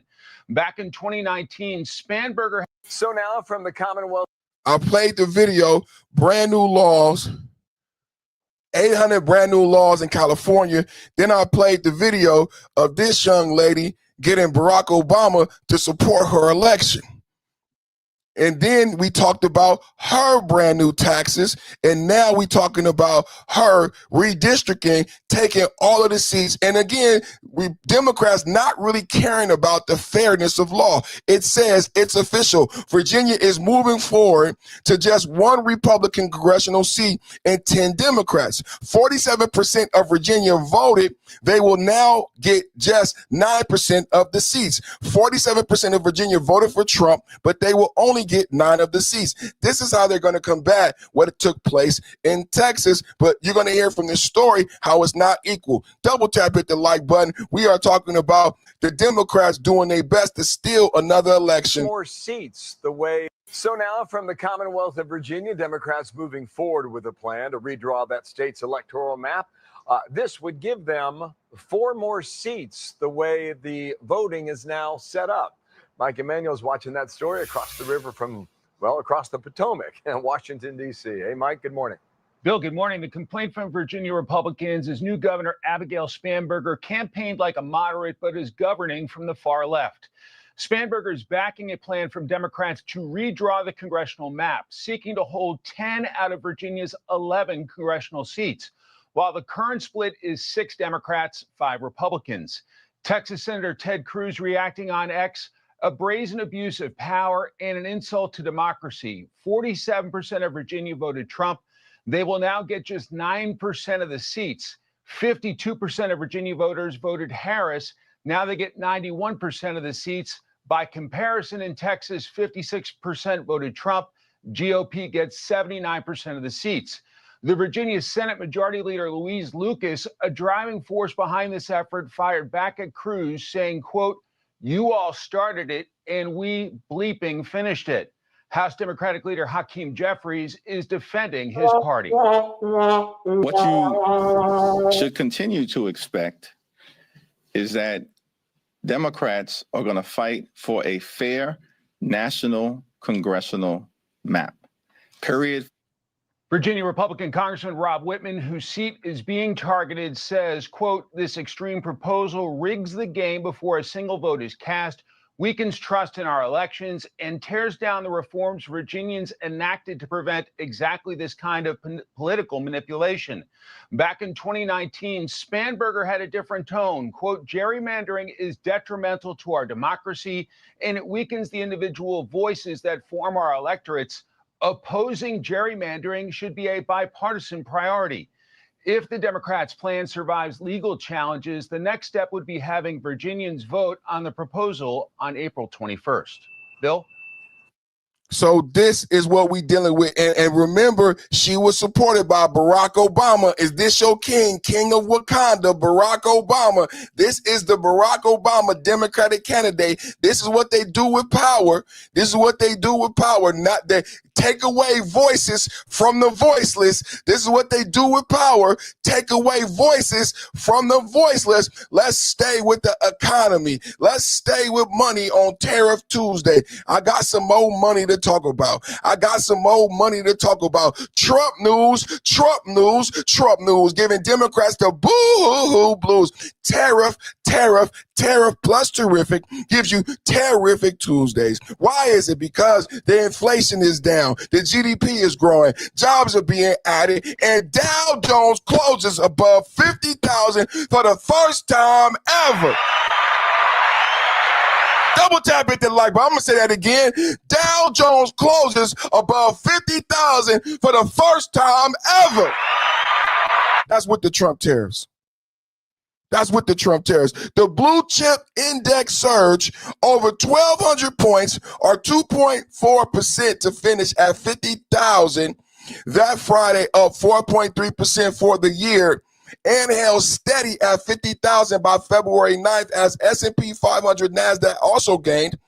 President Trump celebrated on Truth Social, predicting it would double to 100,000 by 2029, and crediting his tariffs as the policy that led to this financial boom. Boom! Tariffs clear the room. Boom! Tariffs clear the room. No one else is giving you this information, man. It's too easy to be lazy intellectual. It's too easy to be a lazy intellectual. I'm giving you facts to support my argument. Huh? I'm giving you facts to support my argument. If you have a 401k, you should be listening, because I talked to you about a pension. I educated you about how you lost your pension in the 80s. But if you have a 401k, hey, you know who else likes this news? Nancy Pelosi. I said, who else likes this news? MAGA. Let's go, MAGA. Let's go. Nancy Pelosi with her $400 million, 15% beating the S&P $500 ass. Nancy Pelosi, how much money did she make? As a stock market, let me be quiet. Let me keep going. President Trump celebrated on Truth Social, predicting it would double to 100,000 by 2029. And crediting his tariffs, I give him credit, because today is Terrific Tuesday. While Republicans like Representative Byron Donalds called it the Trump economy, and Treasury Secretary Scott Bessent forecasting bigger paychecks from tax cuts, the rally shows strong market breadth, with 65.6% of S&P 500 stock outperforming over 3 months. The fifth best in 23 years. Though critics cite historical data favoring Democrats on jobs, recessions, which economic attribute to policy lags and global factors. This is crazy. Every Republican president for the last 50 years has had a recession, like 98%, 50 job Democrat. But check out Trump. Trump is kicking major butt. 50,000 close. Here it is right here. Let's read Truth Social. Let's read. You know we love the Truth Socials. I said, we talking about tariffs. It's Tariff Tuesday. We got to talk about the economy and talk about the effects of tariffs. It's relevant for me to bring up to you guys the fact that during the Trump economy, during GDP growth, during low inflation, we hit record highs. Don't it seem like mathematically it makes sense? And when I read to you these numbers, well, shit, GDP is up and growing. Well, shit, jobs are growing. Well, shit, it makes sense that the stock market is doing so well. It makes sense. Record stock market and national security driven by our great tariffs. I am predicting 100,000 on the Dow by the end of my term. Remember, Trump was right. Trump was right. Trump was right. About everything. I hope the United States and Supreme Court is watching. Man, Trump be watching my show, man. Trump be watching this, y'all. I started off today by saying, I was right. I was right. I was right. Didn't I say that? Didn't I say that? I started off by saying I was right this morning. I started off by saying I was right this morning, man. I started off by saying I was right this morning. Double tap, hit the like button, man. Double tap, hit the like button, man. Double tap, hit the like button, man. We having a good day, man. We having a good day, man. Double tap, hit the like button, man. Double tap, hit the like button, man. Oh, man, let's keep going. Record stock market, 50,000 closed. Treasury Secretary predicts blockbuster 2026 for economy as Dow hits historic milestone. And yes, I predicted this. Yes, we predicted this. Trump economy, Trump news. #1 podcast on YouTube. Thank you, everybody, for being here. Share some love in the chat. W chat, #1 podcast. We just now heating up, y'all. We just now heating up on Terrific Tuesdays as we get into tariffs, celebrating the economy, celebrating 2026. Hey, get your investments, get your Trump accounts, get your 529s. Let's go, MAGA. Future governor of Florida, 50,000 Dow, up 1,200 points today. What do you make of it? I mean, look, it's monumental, obviously, for the stock market, for the Dow Jones, demonstrating that when it comes to where the future of America's economy is going, President Trump's solutions for the American economy have been working like they worked during his first administration. They're working in the second. I think for people in America, Main Street, what they're looking at right now is, what does this mean for me when it comes to food, to gas, and to housing? I think those are all the remedies that typically follow the rise in the stock market. We see no reason why that's not going to continue. And I heard your segment before, I think it was with Kellyanne, about what's going to happen when people go to file their tax returns, the benefits of no tax on tips, no tax on overtime, way more tax savings when it comes to Social Security. That's going to impact the bottom line, the pocketbooks of the American people in a positive way. And you're going to see our economy continue to rise. I mean, Larry, last quarter, 5.25 GDP raise in the middle of a government shutdown. That's major movement. We're on the right track. I mean, as of late January, I think January 26th, those refunds start pouring in. You're exactly right. But you make another good point, Byron. The stock market itself, it's a good indicator, not perfect, but it's a good indicator of future business and the future economy. And it's certainly giving us a bullish signal. Now, it's not always right. I get that. But more often than not, you get a rally like this, and this rally has been going on for a while. It's good news for the economy. That's exactly right. The big thing, I think, going forward for us, we'd love to see the 10-year rate go down some, because that would mean you get lower mortgage rates for people, lower auto loan rates for people. That'll be tremendous. Want to do everything we can. I think a lot of that is government controlling spending on Capitol Hill, so we're not in the bond market borrowing as much. But there's good news for the American people and the economy going forward, and we believe the best is yet to come. And the Democrats didn't do a thing to help us get here. Thanks very much. We appreciate it. Thanks very much for that update. Next governor of Florida, double tap, hit the like button. For the first time, the Dow. Future governor of Florida, 50,000 Dow. 50,000 down for the first time ever. It matters that this happens under the Trump economy, under the Trump tariffs, record stock market. And what did we say about Jerome Powell? Remember all that Trump was right about Jerome Powell. Trump was right. It makes sense he's a billionaire. Somebody put it in the chat. Double tap, hit the like button. It makes sense he's a billionaire, right? It makes sense he's a billionaire.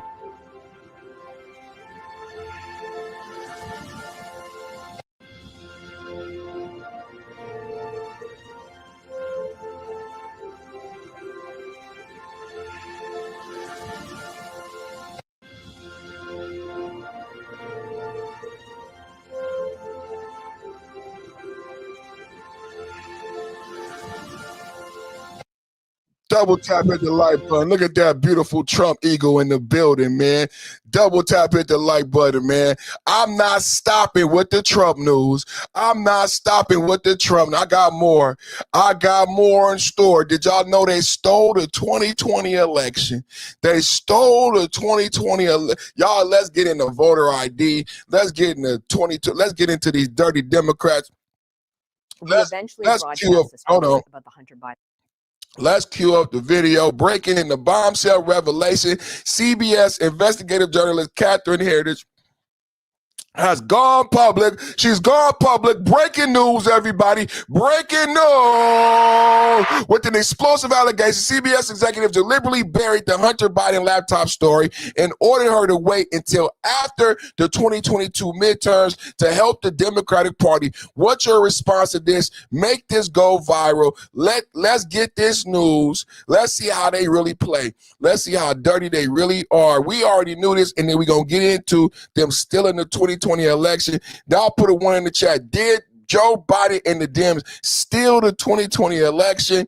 Do you support the Tulsi Gabbard investigation and arrest being made in Fulton County? Let's go, baby. We eventually broadcast a story about the Hunter Biden laptop after the midterm elections in 2022. We commissioned a forensic review. I got a copy of the laptop data. I have it here still.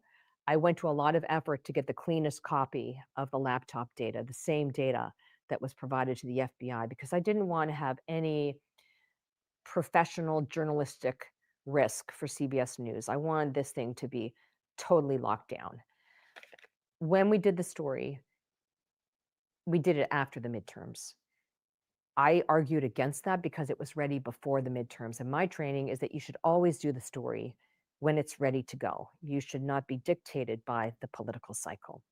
Once we got the laptop story on the morning news, I felt that there was so much there that we could still do. For example, in the text messages, there's unfortunately the use of the N-word, the liberal use of the N-word. And I thought this was worthy of a story, but I was told that it was not something that interested CBS News. Then I asked for a forensic review of the laptop, and we found that there were more than half a dozen emails that were likely used by Joe Biden. I thought that was a story, but the answer that came back was, well, we need to know what the content is of the emails. But that was going to be a years-long process. So there was no way. So there were a lot of reasons I was told not to do it, not to pursue it. I spent a lot of my time at CBS following the Hunter Biden story. And one of the things that really struck me is this kind of disconnect. I didn't understand how a senior executive like George Cheese could tell me that this was a high priority for the network and for his boss. And yet the executives at CBS News, show producers, anchors could refuse that. I came to the conclusion that they must have felt that they were more powerful than George Cheeks, which was astonishing to me. I'd never worked at a place where a directive from the top would be so defied. Breaking news, Hunter Biden laptop hoax. They covered the story. This is part of how they stole the election and what they do. This is why Trump sued ABC, CBS, for $15 million, one for $17 million, and he won both lawsuits, and he potentially may sue the BBC. Let's go. We eventually broadcast a story about the Hunter Biden laptop after the midterm elections in 2022. We commissioned a forensic review. So we're talking about them stealing the 2020 election. So what she's saying is we finally did the story in 2022, but we had the story available. Why did they hold the story? Because it would affect the election, just like with the Hillary Clinton server and Comey, who still has yet to testify. Remember, Bill and Hillary Clinton have agreed to testify under subpoena because they were about to get put in prison, but we still got to get Comey, Letitia James, Shifty Schiff. Oh, we going after him, baby. We going after him, baby. But why did they hold the story? Got a copy of the laptop data. I have it here still. I went to a lot of effort to get the cleanest copy of the laptop data, the same data that was provided to the FBI, because I didn't want to have any. Who's FBI? Do you guys understand that Tulsi Gabbard is about to charge Obama? How many people have heard that Tulsi Gabbard is about to charge Obama? Who's FBI, right? Who made this shot? Who's FBI and who made the call?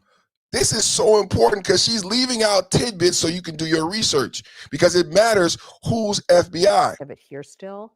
I went to a lot of effort to get the cleanest copy of the laptop data, the same data that was provided to the FBI, because I didn't want to have any professional journalistic risk for CBS News. I wanted this thing to be totally locked down.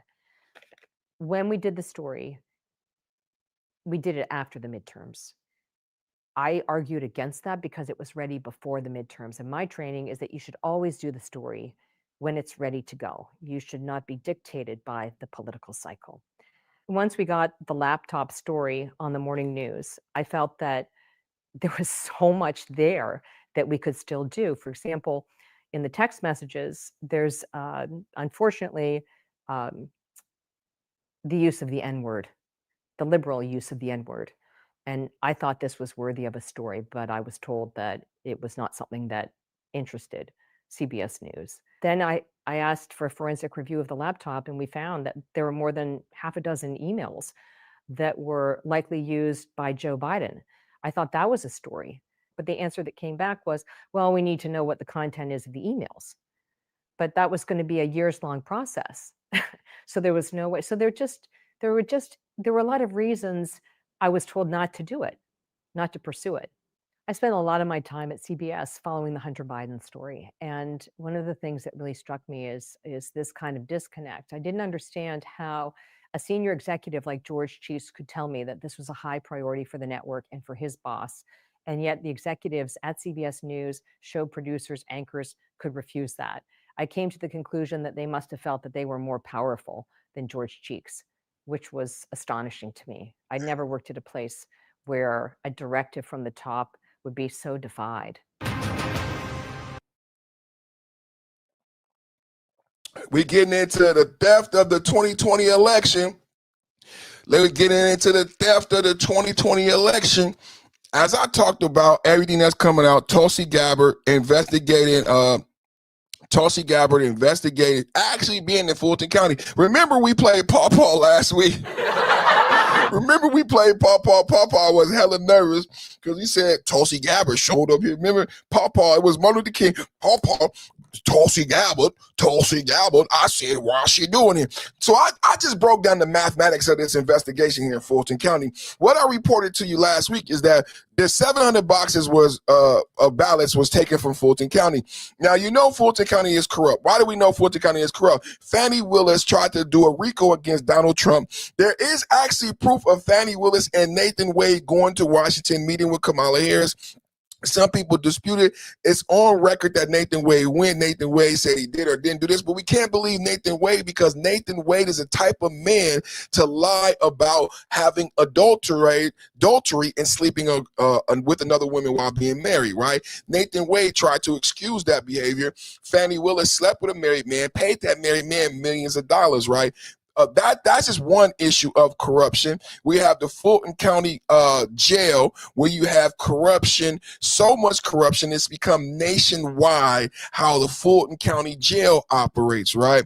So Tulsi Gabbard goes to Fulton County and secures 700 with a warrant, a federal warrant from the DOJ. Why, you may ask? I reported it here last week. I said there's 695,000 votes in question from the 2020 election in Fulton County alone. I know that's hard to believe. Do you guys know, with all the negativity that I receive, I am not allowed to lie. I cannot make up things, right? I don't have that type of love, right? I love you, but for some reason, I don't get that love back, but God loves me, so double tap, hit the like button.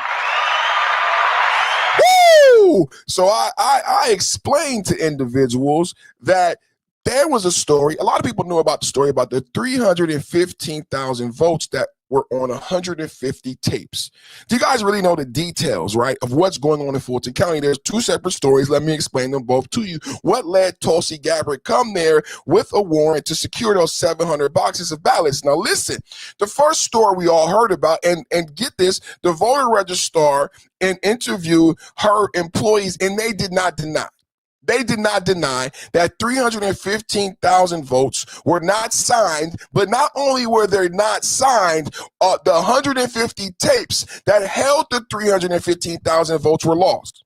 You guys understand? Because I know a lot of you don't know the whole full story. Purposely, you're being withheld information. So first, 315,000 votes, they are cataloged on tapes, 150 tapes to be exact. So when asked about it, they agreed. We agree. These 315,000 votes were not signed off on, and the 150 tapes were lost. The excuse from Fulton County voter registrar is it was not illegal. It was a mistake. It's now illegal, but at the time in 2020, it was not illegal. But how she answered the questioning is, due to the fact that these 315,000 votes were not signed and 150 tapes lost, I have hired brand new management. I have created brand new SOPs. We have a brand new board of directors and a $34 million brand new building to make sure this mistake never happens again. Well, that was the first story we reported, right? 315,000 votes, 150 tapes. Now, just last week, I report a brand new story. Right before Tulsi Gabbard decides to do the raid, there is a question, and then the voter registrar does a similar investigation. Those of you who understand who the voter registrar is, she asked her staff, there is new claims of 385,000 images, voter images that are missing. And she says to her staff, is it policy? In 2020, it was policy. In 2026, it's actually law. It's law that you have to have a scanned image for every vote. That was not the law. It was a policy. That policy was violated.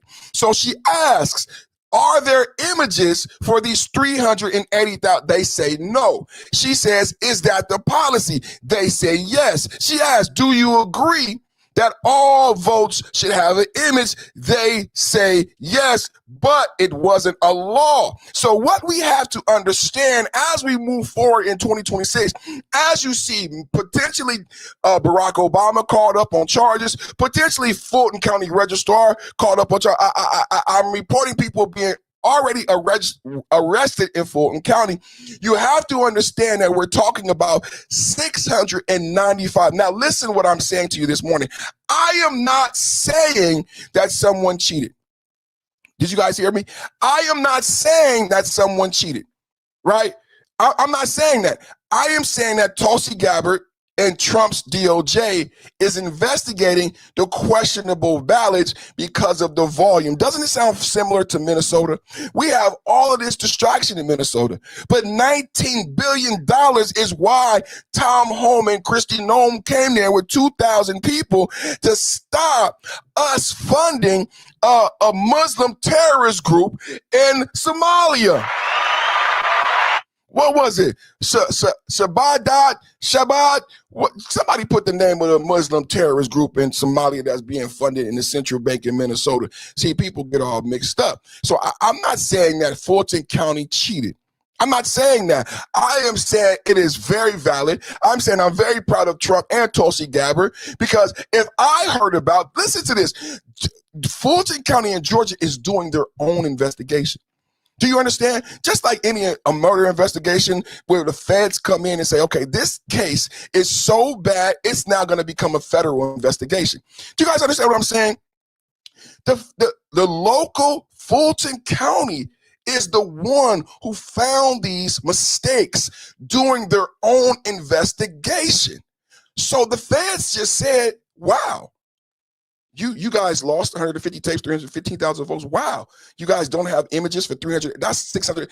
I'm going to take over this investigation. The federal government needs to be involved. Why? Because it was a fucking presidential election. This is not fucking the secretary treasurer for the high school down the street. Right? You're talking about votes for the president, right? You doing an internal audit of your presidential election, right? Fulton County is doing an internal audit. Fulton County finds these mistakes. Tulsi Gabbard didn't find them. Trump didn't find them. Fulton County, via its own internal audits, they built a $34 million brand new building because they found these mistakes. Do you understand what I'm saying? So Tulsi Gabbard and the federal government says, like a good federal government should do, it behooves them to come in and at least assist. At least assist, at least be aware, at least be inclined to know what happened in Fulton County. I don't understand what happened. 695,000 votes in question. I would say, yes, the federal government needs to get to the bottom of it and find out what were your policies that led to these mistakes, because you yourself admit you changed your standard operating procedures, your SOPs. You yourself admit you got brand new management. You yourself admit, I played the video where she said, we have brand new training. If you have brand new training, if you have brand new SOPs, I want to know, as a federal government, what the fuck were you doing before? God dog it. And was it Putin and was it legal? That's all. Shocking revelation. Tulsi Gabbard drops a nuclear truth bomb. Joe Biden was not calling the shots, and neither was Kamala Harris in charge. Hillary Clinton, Barack Obama, Anthony Blinken, Jake Sullivan, and Deep State using the auto pen to run the Biden presidency. Double tap, hit the like button. I said looming charges on the way. Looming charges. We got Hillary Clinton, Bill Clinton testifying. We got the Epstein files eviscerating the Democratic Party. We got the Epstein files eviscerating the Democratic Party. Stacey Plastick, Jeffrey Epstein fixer, Hakeem Jeffries, buddy, all the way down to Epstein town. And now we got to see Obama, Wakanda, your black mama. Let's go, MAGA. Double tap, hit the like button. The troubling part about all this is it's not even people who we vote for. When you look at what happened when President Biden had that infamous debate with President Trump, it exposed the reality that many of us have known for a long time, which is that President Biden has not been the guy calling the shots. He has not been the guy making the decisions, nor has it been Kamala Harris, for that matter, nor will it be if she is elected president. It is this cabal of, the Democrat elite, the woke warmongers, made up of the likes of Hillary Clinton and Barack Obama and, you know, Tony Blinken and Jake Sullivan and, you know, people who are in the military industrial complex, people who profit from us being in a constant state of war. It is those in the administrative state, the national security state, who derive more authorities and ability to take away our liberty when we are in a heightened state of crisis or war. It is their friends and billionaires and people in media who all derive their power from being able to have a figurehead that essentially they can control. And the most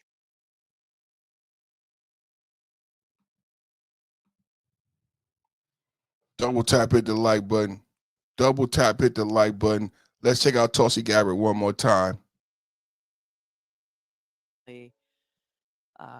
the troubling part about all this is it's not even people who we vote for. When you look at what happened when President Biden had that infamous debate with President Trump, it exposed the reality that many of us have known for a long time, which is that President Biden has not been the guy calling the shots. He has not been the guy making the decisions, nor has it been Kamala Harris, for that matter, nor will it be if she is elected president.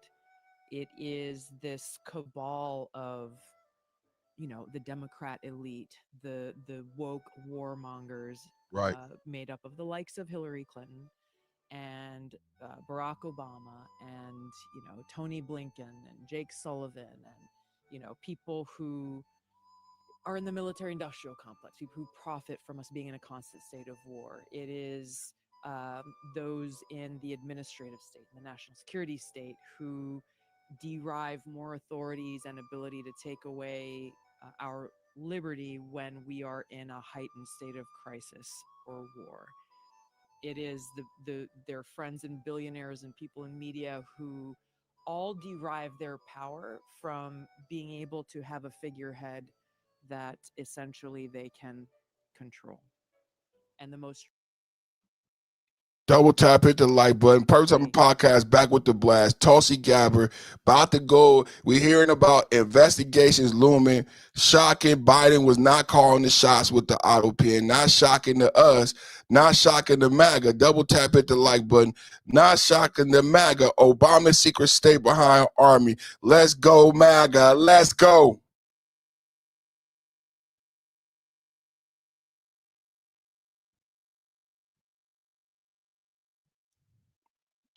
Y'all got some volume? I don't got no volume.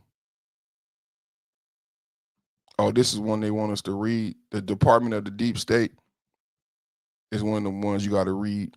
We ain't reading this. Y'all should have did some volume. Y'all tripping.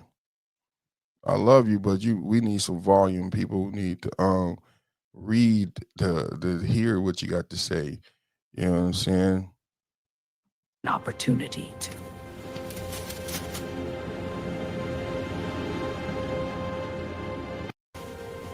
We must build back better. An opportunity to.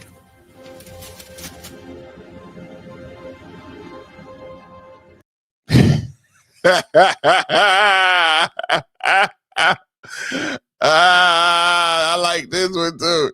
I like this.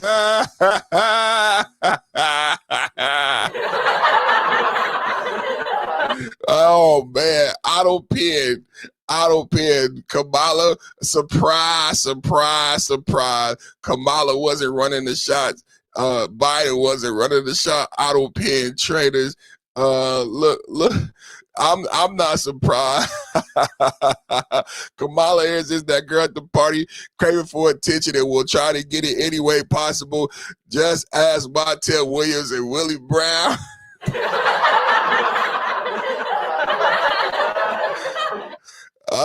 Let's go, everybody. We have a good time on Tariff Tuesday, baby.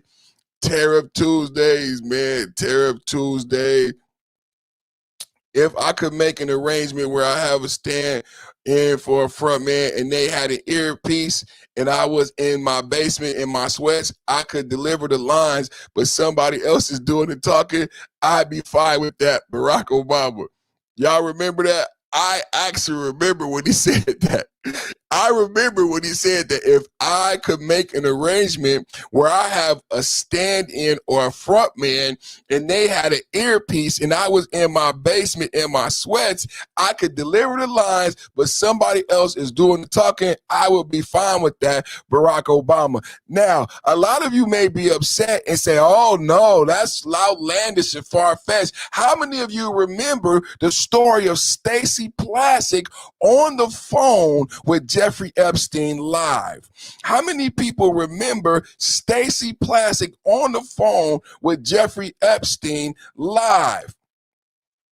Y'all remember that? And asking Jeffrey Epstein what to say. What should I say, Jeffrey Epstein? What should I say, Jeffrey Epstein? Jeffrey Epstein said, press. Jeffrey Epstein said, press the Stormy Daniels payoff. Jeffrey Epstein, did you guys know that? Huh?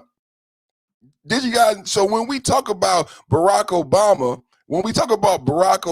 actually being in someone's ear, Jeffrey Epstein was actually in the ear during the Senate hearing when they were going after Michael Cohen. So this is not something that is just conjecture. This is actually how they run the world. This is actually what they're doing. And Jeffrey Epstein told Stacey Plaskett what to say and what questions to ask. You remember we read the text. She said, hurry up. What should I say? It's about to be my turn, right? And then when the hearing was over, she said, Jeffrey Epstein called Stacey Plaskett and said, good job. That's the fact of the matter. That's how they've been running this. That's how they've been running this show. My name is Kathy Shelton. When I was 12 years old, oh man, we can't read that. Look at Barack Obama.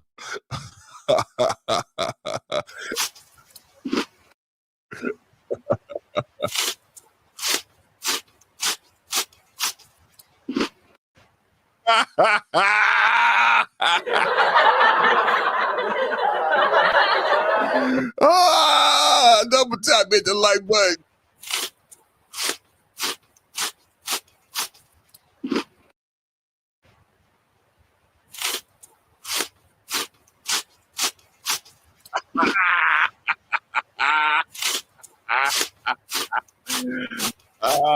Double tap hit the like button, y'all. Double tap hit the like button. We going in this morning, man. Let's go into this 2020 election fraud, man. I love it. Tulsi Gabbard is in Fulton County making arrest. Now, when I first started talking about it, I was right. I said, let me go into my soliloquy. Can I go into, let me go into my soliloquy. You know what I'm saying? This is what I said. And this is what you're about to see. I'm about to play some videos for y'all. This is what I said the other day when we first started talking about the 2020 election. I said, for the first time in American history, we went to bed and we didn't know who was the president. First time in American history. I'm about to play some videos about what we saw. First time in American history, we went to bed, we didn't know who the president was. And I said to my wife when we talked about this, JD Don said, I sub, bro. Said, thank you for subbing, man. My wife, I said, we didn't listen to a governing body. We listened to CNN and MSNBC. Like going forward, we're talking a lot about nationalized elections and voter ID, the SAVE Act. But one thing I would like is a government body telling the people, tallying. Now that we have the internet and all this technology, I don't want to have to depend on Rachel Maddow to tell me who is winning the presidential election. I don't want to listen to CNN. I want to hear an independent, nonpartisan, non-biased, and we know that's not true of the liberal media, right? So I don't want to even hear from Fox News. I want to hear from an independent government body. What's the tally? Who's winning, right? Because what we had in 2020 is we had Donald Trump winning. We had Donald Trump ahead. And all of a sudden, they stopped counting votes. All of a sudden, they said, go to bed. They said, we're not going to tell you tonight who won. We're going to tell you in the morning. And we listened. This was not a government body. This was not an independent agency. This was just regular news media who we know has a legal right to lie to us. MSNBC does not have an obligation to tell you the truth, right? It's an entertainment show, a lot like mine, right? So we listen to entertainers and comedians tell us, go to bed. We'll tell you in the morning. What do you mean, go to bed? We'll tell you in the morning. My whole life, we know who won the presidency that night. Nope. They said, go to bed, we'll tell you in the morning. How many people remember that? And we listen. And when we woke up in the morning, they said Biden was the president. They said Biden was the president, right? They said Biden was the president. Double tap, hit the like button.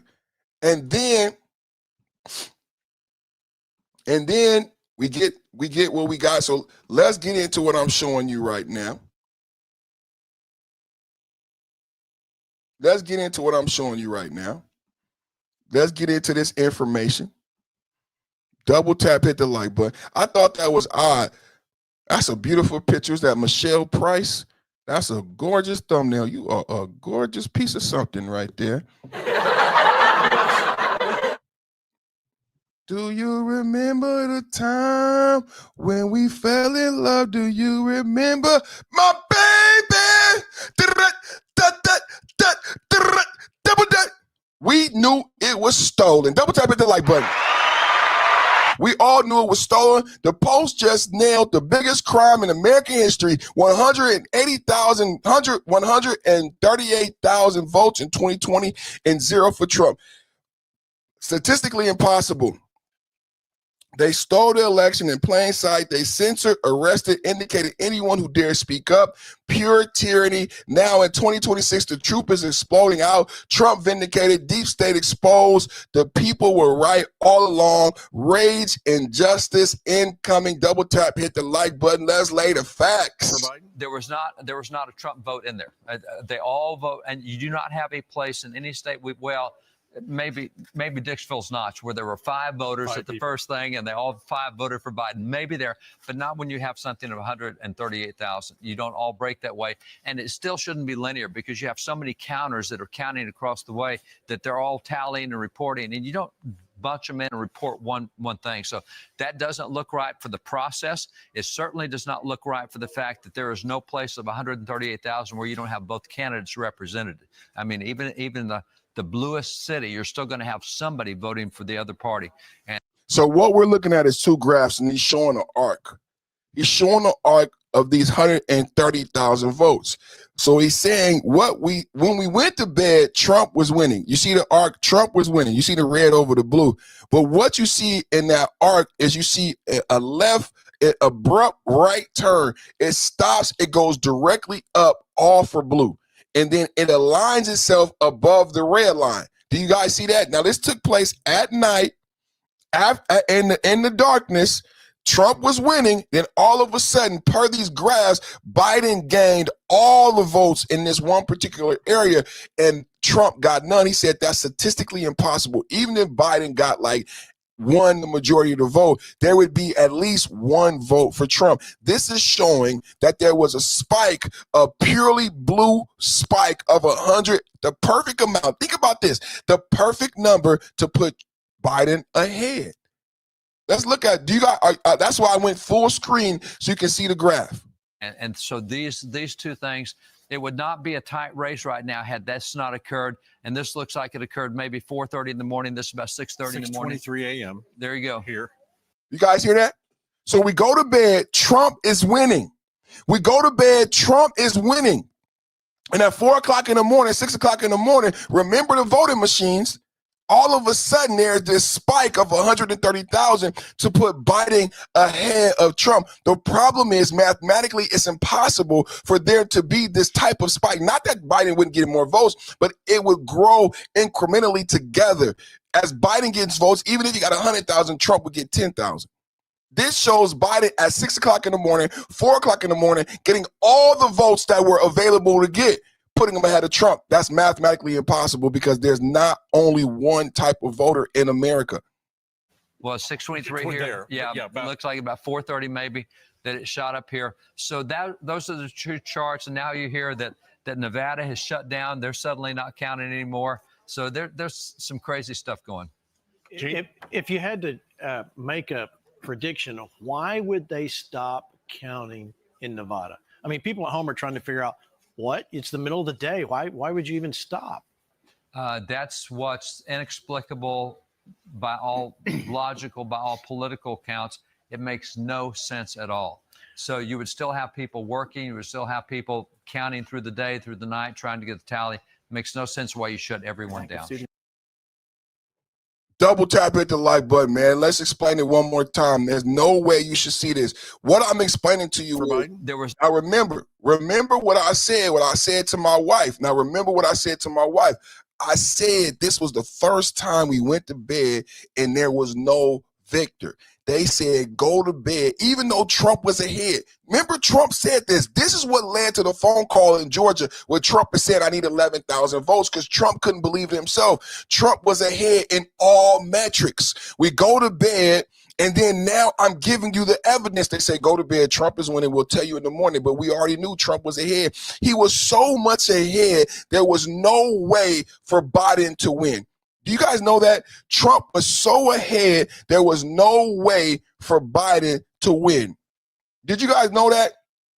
Double tap, hit the like button. I am arguing this morning about the 2020 election being stolen because I want to support Tulsi Gabbard and this DOJ going after Fulton County and raiding them for the 700 boxes based on the 695. Trump only needed 11,000 votes in Fulton County. Trump only needed 11,000 votes in Fulton County. Now, what I just showed you is that 4 o'clock in the morning, 6 o'clock in the morning, there was a spike. Trump was winning when we went to bed. When we wake up in the morning, they tell us Biden got the most votes ever. Biden got the most votes ever. Do you guys remember that? Biden got the most votes ever. That's what they told us when we woke up in the morning. But I am arguing that Trump was ahead so far that Biden could not win. Right? Trump was ahead so far that Biden could not win, and that's why they had to cheat with that graph. Let me play for you. Now listen to this. This is not my words. I'm just giving you the facts that you've never heard, because those 4 years, 2021, 2022, 2023, when Kamala was stoking flames, causing conflicts in Israel and Russia, it felt like 40 years in the wilderness. I'm going to be honest to you, ladies and gentlemen. They said women could be in the bathroom, men and women could be in the bathroom. They said men and women could be on a sports team. They said all these things. They put a transgender on the Bud Light can. They made swimsuits at Target that nobody wanted to buy. It felt like we were in the Twilight Zone, because all of the things they were making us digest, nobody in America agreed with. Over 80% of the people. It's just like voter ID.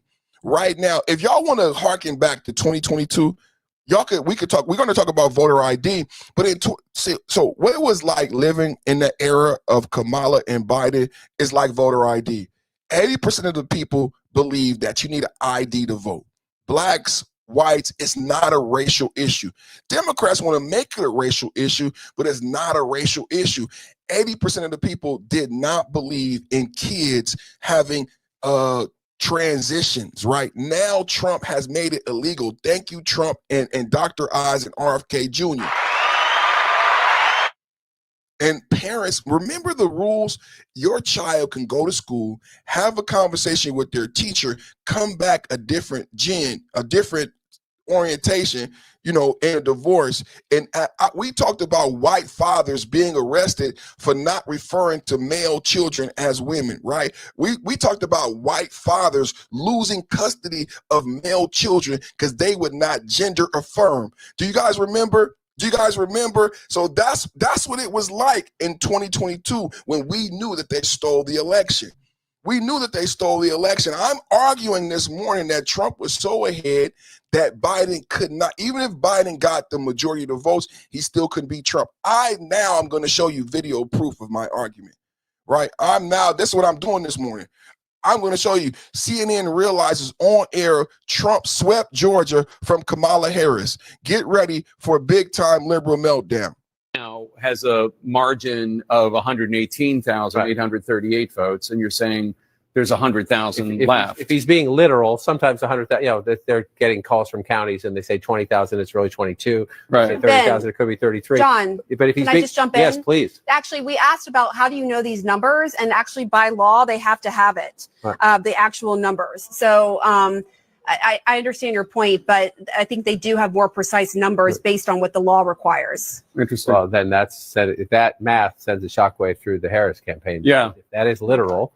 Just even if she won them all, if there's 100,000 left, right, and she won them all, and she won't, he's 118,000. She said marginally for Harris, which means probably like 53-47 or something along those lines. Interesting. Well, we'll have the decision desk talk to the people in Georgia. Can I go back to Pennsylvania just for 1 second?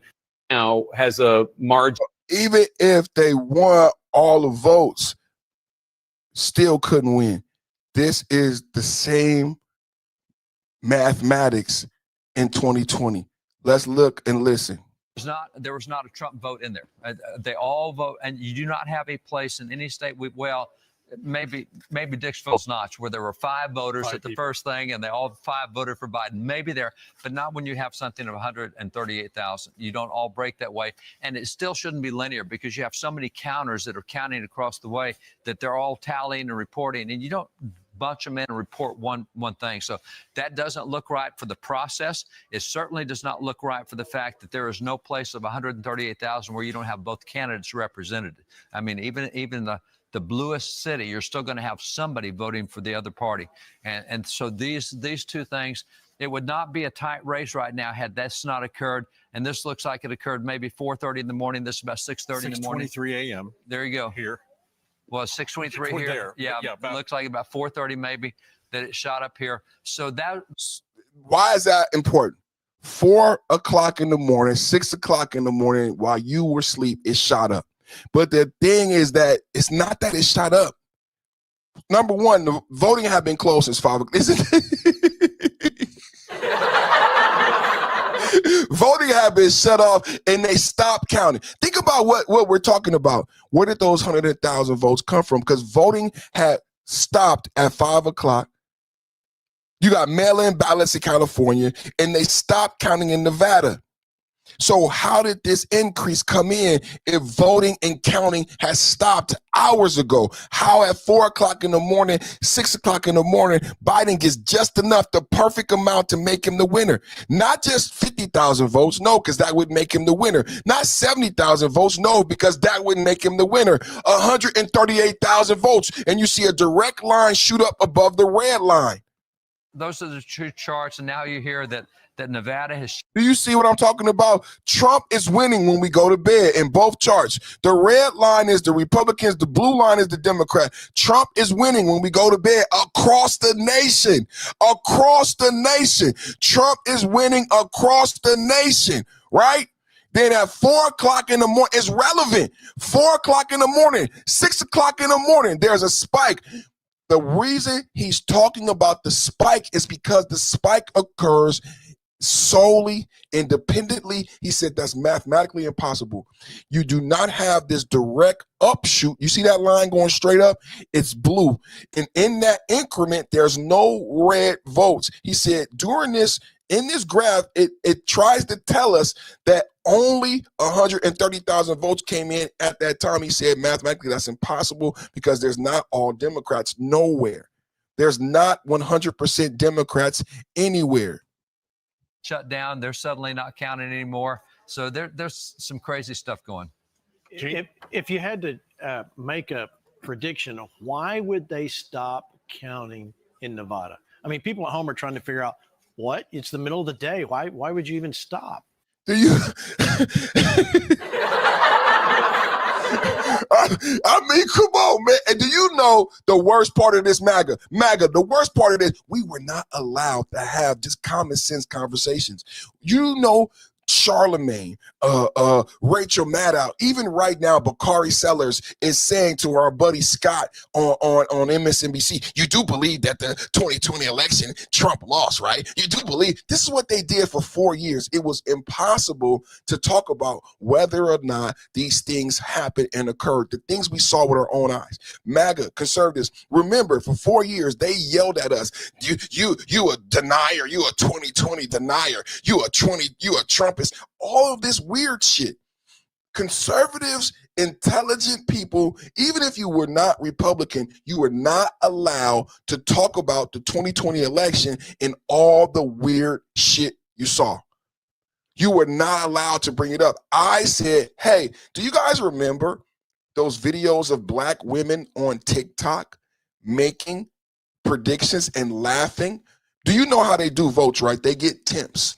Where in Fulton County, in Philadelphia, in these predominantly black districts, where you have black women working as temps to count votes, they did TikTok videos saying, we gonna make sure Trump lose.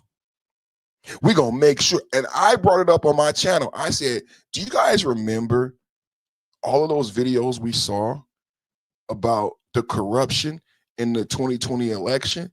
And people hiding votes and making TikTok saying we're gonna make sure Trump lose. We were not allowed to bring it up. They said those were fake videos. Those were hoaxes. Huh?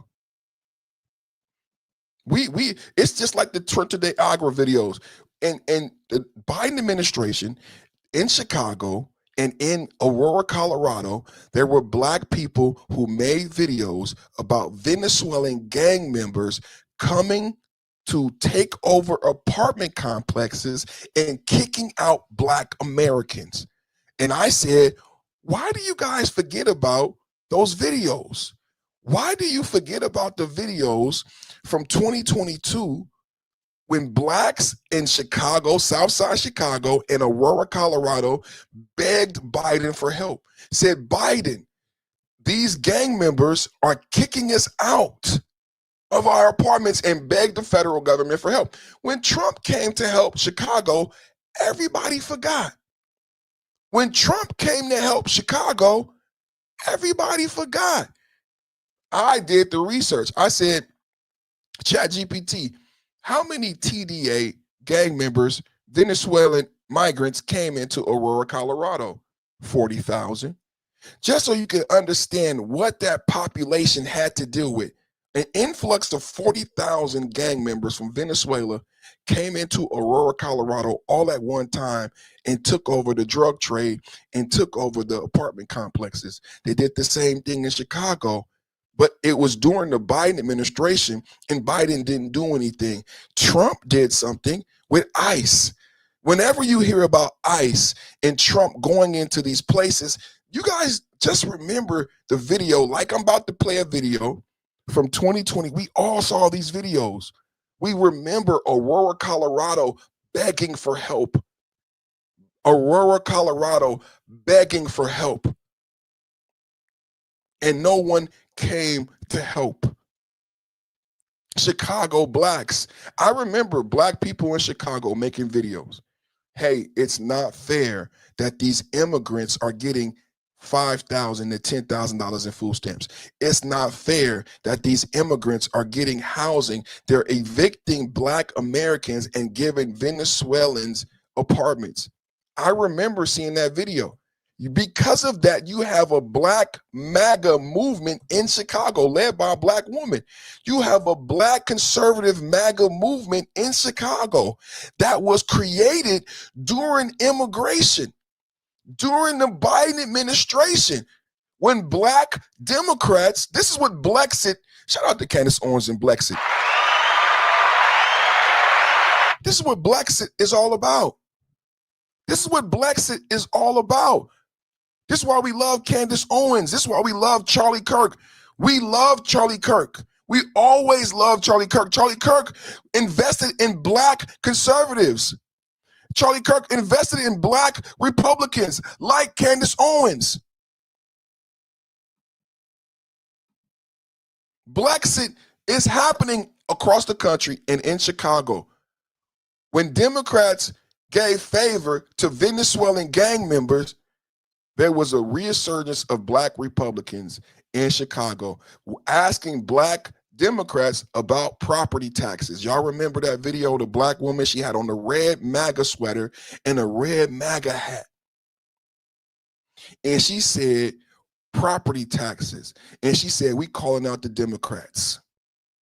Chicago is going red. Remember the video? Chicago is going red. I played the video. Chicago is going red. This is poll watcher Brian McCafferty, who is a Democrat, detailed corruption in the Philly vote count center during the 2020 election. Worth a save. Double tap, hit the like button. You're not going to hear this anywhere else. Thank you, Tulsi Gabbard. Thank you to Trump DOJ. My name is Brian McCafferty. I'm a registered Democrat in the city of Philadelphia. Today, I'm at the Philadelphia Convention Center, and I am overseeing the ballot counters. I will let you know the corruption that is going on here. They will not allow us within 30 to 100 feet to supervise the ballots being counted. This is a coup against the President of the United States of America, and I want to call out the Mayor of Philadelphia, James Kenney, the Attorney General, Josh Shapiro, who tweeted that there's no way Donald Trump can win President of the United States of America, and also the District Attorney of Philadelphia, Larry Krasner. I can't believe what I'm seeing right before my eyes. This has nothing to do with Joe Biden or Donald Trump. This has to do with our democracy, and I will tell you, there is corruption at the highest level in the city of Philadelphia. My name is Brian McCafferty. I'm a registered Democrat. One more time. We all saw these videos, though. This is not surprising to MAGA. We knew the climate. We knew the climate. Double tap hit the like button. We saw these videos. In the city of Philadelphia. Today, I'm at the Philadelphia Convention Center, and I am overseeing. Now look at my chat. Look at my chat. The brother just said, but what did my chat say? The governor of Pennsylvania guaranteed Trump would lose on TV when Trump was ahead by over 100,000 votes. They knew what they were doing. They smug about it. They knew what they were doing. They were smug about it. Double tap. This is Sean Wellman. Shout out to you, Sean. Double tap hit the like button. You right on target, baby. And Sean, how did it feel during 2021, 2022, and 2023 when you knew these facts, but you were demonized for knowing these facts and not being a lazy intellectual? How did it feel, brother? Imagine how I feel presenting this stuff, and I know you know it. Going to the barbershop, how did it feel, brother? How did it feel knowing the truth and people being such sheeple want to ignore what's right in front of their faces? Double tap at the like button. The ballot counters. I will let you know the corruption that is going on here. They will not allow us within 30 to 100 feet to supervise the ballots being counted. This is a coup against the President of the United States of America, and I want to call out the Mayor of Philadelphia, James Kenney, the Attorney General, Josh Shapiro, who tweeted that there's no way Donald Trump can win President of the United States of America, and also the District Attorney of Philadelphia, Larry Krasner. I can't believe what I'm seeing right before my eyes. This has nothing to do with Joe Biden or Donald Trump. This has to do with our democracy, and I will tell you, there is corruption at the highest level in the city of Philadelphia. My name is not new. We knew this already. This not new. Shout out to you. Double tap, hit the like button. We knew this already. We knew this already, man. We're the greatest podcast in the building. We knew this already. We knew this already. Didn't we know it? Didn't we know it, MAGA? I always tell you, I said, MAGA knew the climate. I said, MAGA knew the climate. Double tap, W in the chat. W in the chat. I'm so proud of you guys. W in the chat, man. I'm so proud of you guys. I'm so proud of you guys, man. Because we already had this. We already had this. What's this right here? What's this right here? Let me see.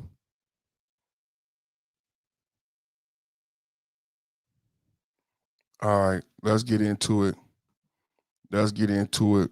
Double tap, hit the like button. I'm having a good time. I pray you guys are having a good time. Thank you guys for hanging out with me, man. This is my favorite thing to do, man. This is my favorite thing to do. I really love you. I love America, man. I just want to share with you guys. I love you guys. Thank you for the love and unity. I love America, and I thank you for your support. Let's get into more of this MAGA, man. MAGA red meat, man. Terrific Tuesday. Let's go, MAGA. Punishment for entering a country illegally. Russia, 2 years in a labor camp. India, 8 years in prison. Australia, up to 5 years in prison and mandatory detention before deportation. Australia, you can't even move there if you want to move there legally without like proving your worth. Mexico, up to 2 years in prison for first-time illegal entry. But USA, of course, congrats, you get free housing, free healthcare, free food, and free cash. Deportation is not racist, it's called actions meet consequences. Something that is foreign to so many Americans these days. It's so normal everywhere else. And yet here, we hate the idea that there is punishment associated with a crime. It is truly phenomenal to watch so many minds be molded and transformed into believing that this is a bad thing. Even though, again, all the other countries, it's totally normal. Why are so many people against it here? It's so fascinating. One person said, ironic that Mexico punishes folks for entering their country illegally. Immensely so. Maddeningly so. Punishment for entering a country illegally. Russia, 2 years in a labor camp. India, 8 years in prison. Australia, up to 5 years in prison and mandatory detention before deportation. Australia, you can't even move there if you want to move there legally without like proving your worth. Mexico, up to... Candace Owens could not go to Australia, right? Just to put in context some of the things we discussed. Just to put in oh man, y'all gotta tell me I didn't see the video. Let me bring it back up. Because you gotta see this video. Just to put in context some of the things we discussed. Okay, how you go? There you go. Ladies and gentlemen, double tap hit the like button one more time, run it back. Consequences for illegal entering another country. Just in context. Punishment for entering a country illegally. Russia, 2 years in a labor camp. India, 8 years in prison. Australia, up to 5 years in prison and mandatory detention before deportation. Australia, you can't even move there if you want to move there legally without like proving your worth. Mexico, up to 2 years in prison for first-time illegal entry. But USA, of course, congrats, you get free housing, free healthcare, free food, and free cash. Deportation is not racist, it's called actions meet consequences. Something that is foreign to so many Americans these days. It's so normal everywhere else. And yet here, we hate the idea that there is punishment associated with a crime. It is truly phenomenal to watch so many minds be molded and transformed into believing that this is a bad thing. Even though, again, all the other countries, it's totally normal. Why are so many people against it here? It's so fascinating. One person said, ironic that Mexico punishes folks for entering their country illegally. Immensely so. Maddeningly so. Punishment for entering a country illegally.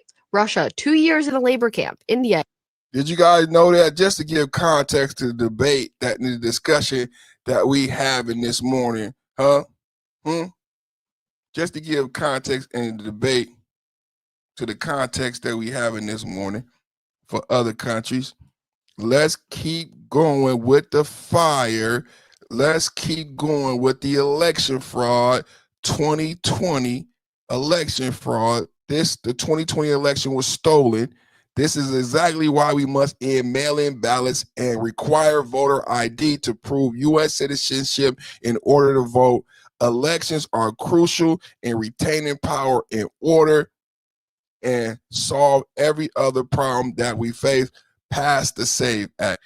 Can I get past the SAVE Act in the chat? Remember, we've been leading the way with the SAVE Act. Pass the SAVE Act in the chat. Let's go, MAGA. A water pipe has broken inside the arena. They had counted 86,000 absentee ballots. We don't know how many more they have yet to tabulate, but all the tabulation of those ballots has now stopped. We're told by election officials they may not finish tabulating those votes for a day or two. So depending how close the rest of the state is, we may not know the result of this critical battleground state for another day or two. That is because, again, a water pipe has broken in State Farm Arena. State Farm Arena is where they were counting the absentee ballots of Georgia's most populous county. And now that tabulation has stopped. Big development here. At about 8 o'clock in the morning, we're going to roll this back and show it to you. There you go. So now they're going to start pulling these ballots out from under this table. This table, the black one, was placed there by the lady with the blonde braids. at about. I remember these videos. Do y'all remember? I remember these videos. This is not the first time you've seen this. It's relevant now because we couldn't talk about it. Remember, they wouldn't allow us. They called us Trumpers. At 8:22 a.m. in the morning. So she put that table there. So the same person who's staying behind now, the same person who cleared the place out under the pretense that we're going to stop counting, is the person who put the table there at 8:22 in the morning. Yeah, I saw 4 suitcases come out from underneath the table.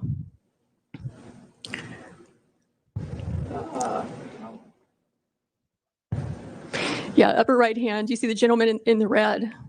So he just pulled one out.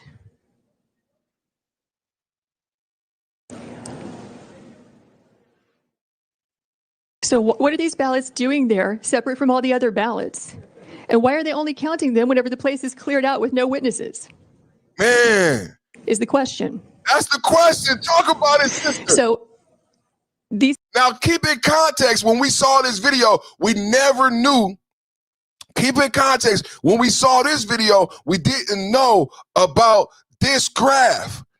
Right? I remember those videos, right? I remember going, I can't wait to see my wife. I love you, Mrs. Perfect Time, and I love you, I love you, I love you. I can't wait to see my wife today and we break down and analyze today's show. We knew and we saw those videos, but we didn't know about the graph and that the spike happened at 4 o'clock in the morning, 6 o'clock in the morning. I speculated. I said to my wife, I said, baby, it was weird. They told us go to bed. They told us go to bed. They told us go to bed. And they said they'll tell us who the president was in the morning.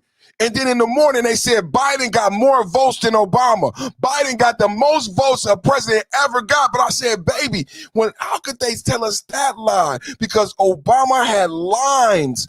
Obama had T-shirts. To this day in black communities, you can see an Obama bumper sticker. That's not the truth for Biden. That's not the truth for Biden Harris. But they told you that Biden got more votes. Because he would have needed more votes than Obama, who got the most votes ever, more votes than Trump, in order to beat Trump. So it's not just they told us that Biden won in 2020. They told us that Biden had a mandate. That's why they shoved all that LGBTQA plus bullshit down our throats. Because they said Biden got more votes than any other president, and all of that shit that they did to us in 2022 and they said we wanted it. They said we wanted it. Now look at this. They said go to bed.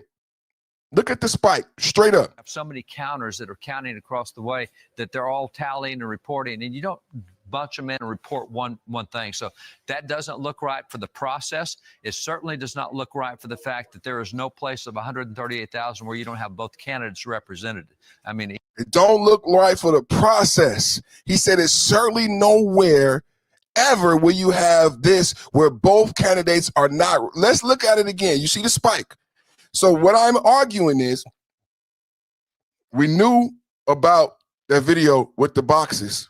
Remember, we knew about the video with the boxes. I told you I'm going to show you these videos today, right? I told you we saw this video before. We all MAGA, we broke it down on YouTube. But what we did not know is this part. We didn't know about this spike at 4 o'clock in the morning and at 6 o'clock in the morning that gave Biden and the Democrats the victory. And up until that point, Trump was winning, and no one ever justified how Biden, they just said he won. Now we're getting into the minutia and finding out it was mathematically impossible. This is powerful. Look right for the fact that there is no place of 138,000 where you don't have both candidates represented. I mean, even the bluest city, you're still going to have somebody voting for the other party. Do you guys understand what he's saying? Even in the bluest city, you're going to have somebody voting for the other party. And it still shouldn't be linear because you have so many counters that are counting across the way that they're all tallying and reporting, and you don't bunch them in and report one thing. So that does. Do you understand what he's saying? When you counting the votes, you don't bunch them in. So how could they go up all in one bunch and all Democrat? That's not how it's done. That's not how votes are counted. It's never looked like this. That's why it stands out mathematically. 8,000. You don't all break that way. And it still shouldn't be linear because you have so many counters that are counting across the way that they're all tallying and reporting. And you don't bunch them in and report one thing. So that doesn't look right for the process. It certainly does not look right for the fact that there is no place of 138,000 where you don't have both candidates represented. I mean, even the bluest city, you're still going to have somebody voting for the other party. And so let's get into it. Let's get into this voter fraud that we all saw. Back to the tape of the voter fraud. These machines can process about 3,000 ballots an hour. So what are these ballots doing there separate from all the other ballots? And why are they only counting them whenever the place is cleared out with no witnesses? Is the question. So these machines can process about 3,000 ballots an hour. You have multiple machines there, and they're there for 2 hours. So you do the math. How many ballots went through those machines in those 2 hours when there was no one there to supervise, to be present, consistent with your statutes and rules, to supervise the tabulation? We believe that could easily be, and probably is certainly, beyond the margin of victory in this race. Pay attention in the tape we're showing you to the woman wearing yellow at the desk. According to Voter GA, she slides ballots into a scanning machine, removes the ballots, and then reinserts the same ballots. This happens multiple times. The question is, how many times were those ballots counted? Was each vote counted more than once? Fulton County won't answer that question. Now, keep in mind, when we saw these tapes in 2020, shout out to my audience, W chat. When we saw these tapes, we didn't know what we know now. What do we know now? 385,000 votes don't have images. That's Fulton County's own accounting. That's not Trump. That's not Tulsi Gabbard. Fulton County says, as you look at, these are old videos. My chat said, show the videos perfect. Show the video. I'm showing the evidence. Now we have this combined with what we know now, that 380,000 votes didn't have images. On top of that, 315,000 votes weren't signed, recorded, and 150 tapes were lost. Keep that in conjunction with what you're watching. one way to know the answer would be to check what are called audit tally sheets.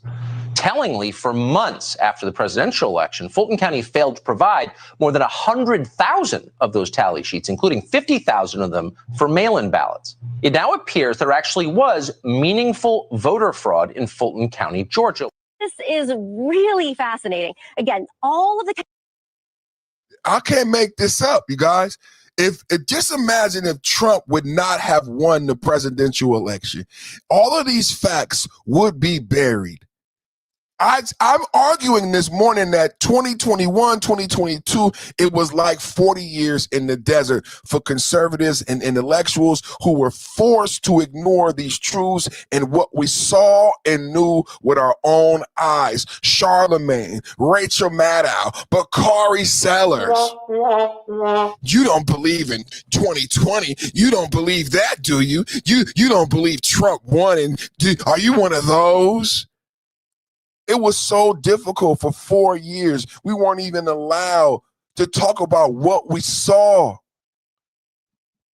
Counties that we're looking at here, Democratic stronghold, Phil mentioned this, all around the Atlanta area. Here's where it gets really bizarre. Fulton County, most populous county, it is Atlanta. They just stopped counting at 10:30 p.m. They stopped counting their absentee ballots. They said they'd pick it up in the morning. They just stopped counting. A water pipe. Y'all remember that? Nevada stopped counting. Fulton County stopped counting. Has broken inside the arena. They had counted 86,000 absentee ballots. We don't know how many more they have yet to tabulate, but all the tabulation of those ballots has now stopped. We're told by election officials they may not finish tabulating those votes for a day or two.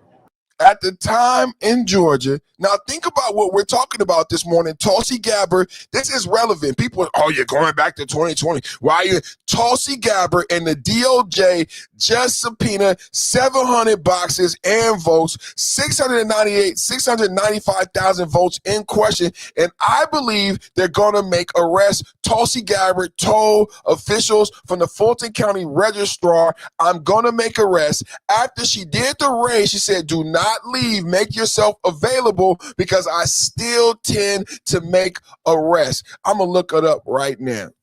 I'm gonna look it up right now.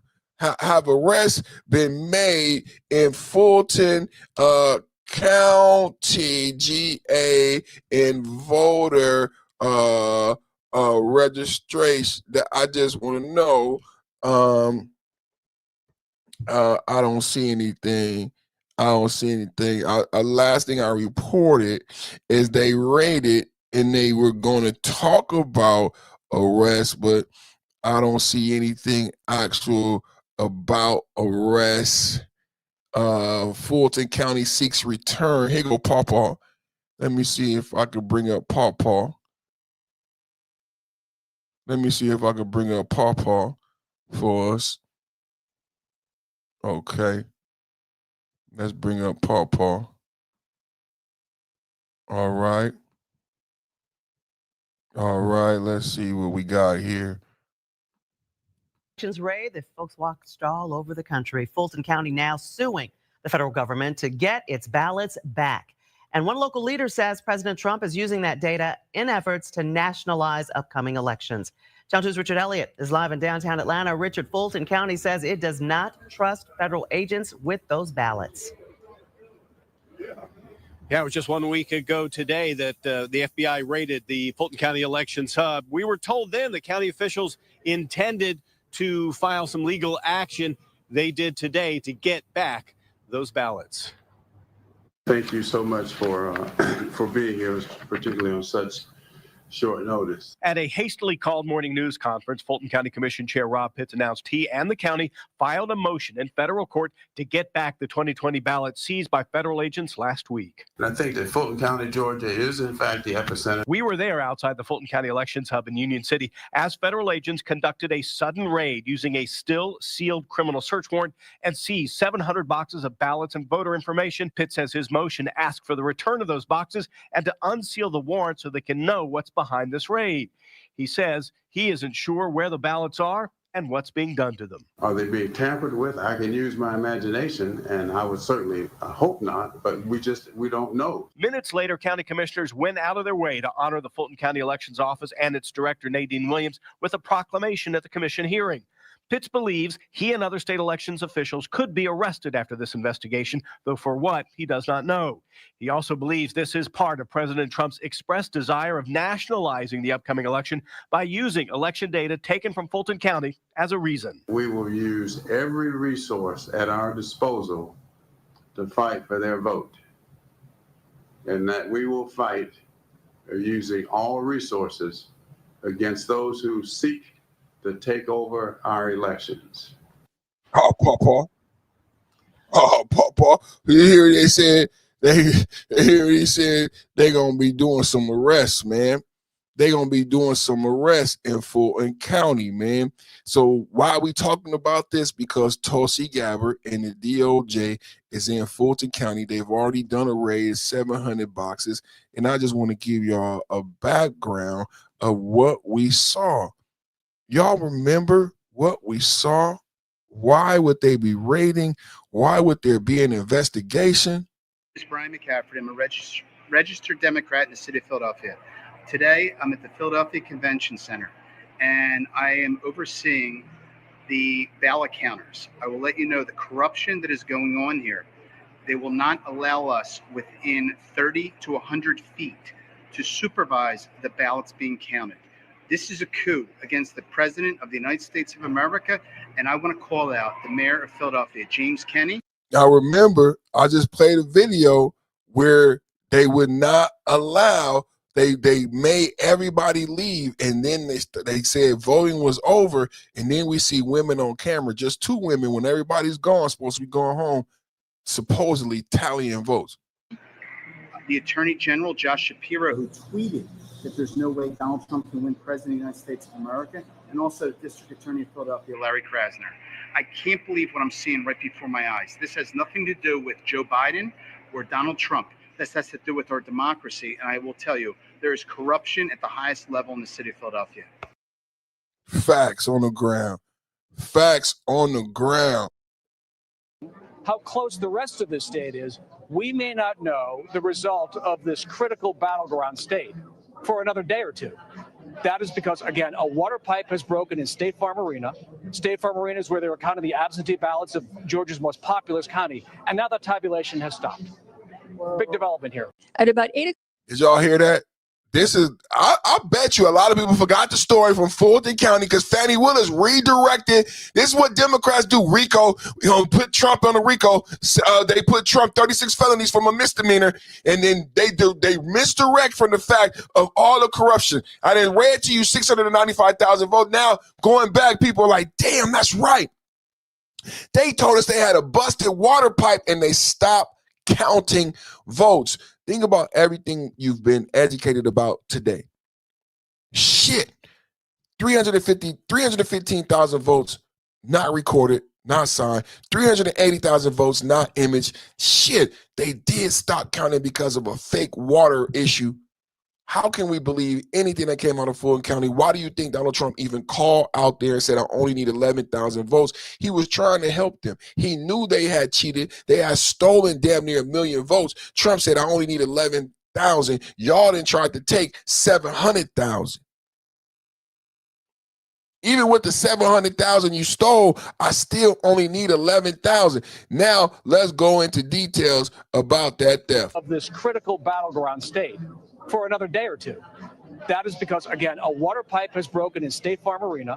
State Farm Arena is where they were counting the absentee ballots of Georgia's most populous county, and now the tabulation has stopped. Fulton County. Fulton County, just to be clear. Big development here. At about 8 o'clock in the morning, we're going to roll this back and show it to you. There you go. So now they're going to start pulling these ballots out from under this table. This table, the black one, was placed there by the lady with the blonde braids at about 8:22 a.m. in the morning. So she put that table there. So the same person who's staying behind now, the same person who cleared the place out under the pretense that we're going to stop counting, is the person who put the table there at 8:22 in the morning. Yeah, I saw 4 suitcases come out from underneath the table.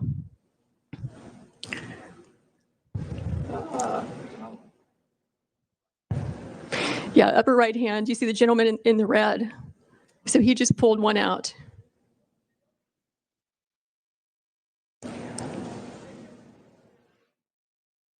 So what are these ballots doing there, separate from all the other ballots?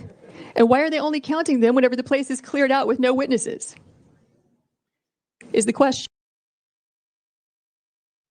Are you guys fine? Where did the ballots come from? Why are they counting them with nobody there? Remember what we reported? Everybody stopped, mysteriously closed down, stopped counting, and then we saw these spikes at 4 a.m., 7 a.m. Here it is, 8 a.m. It jives with what we've seen.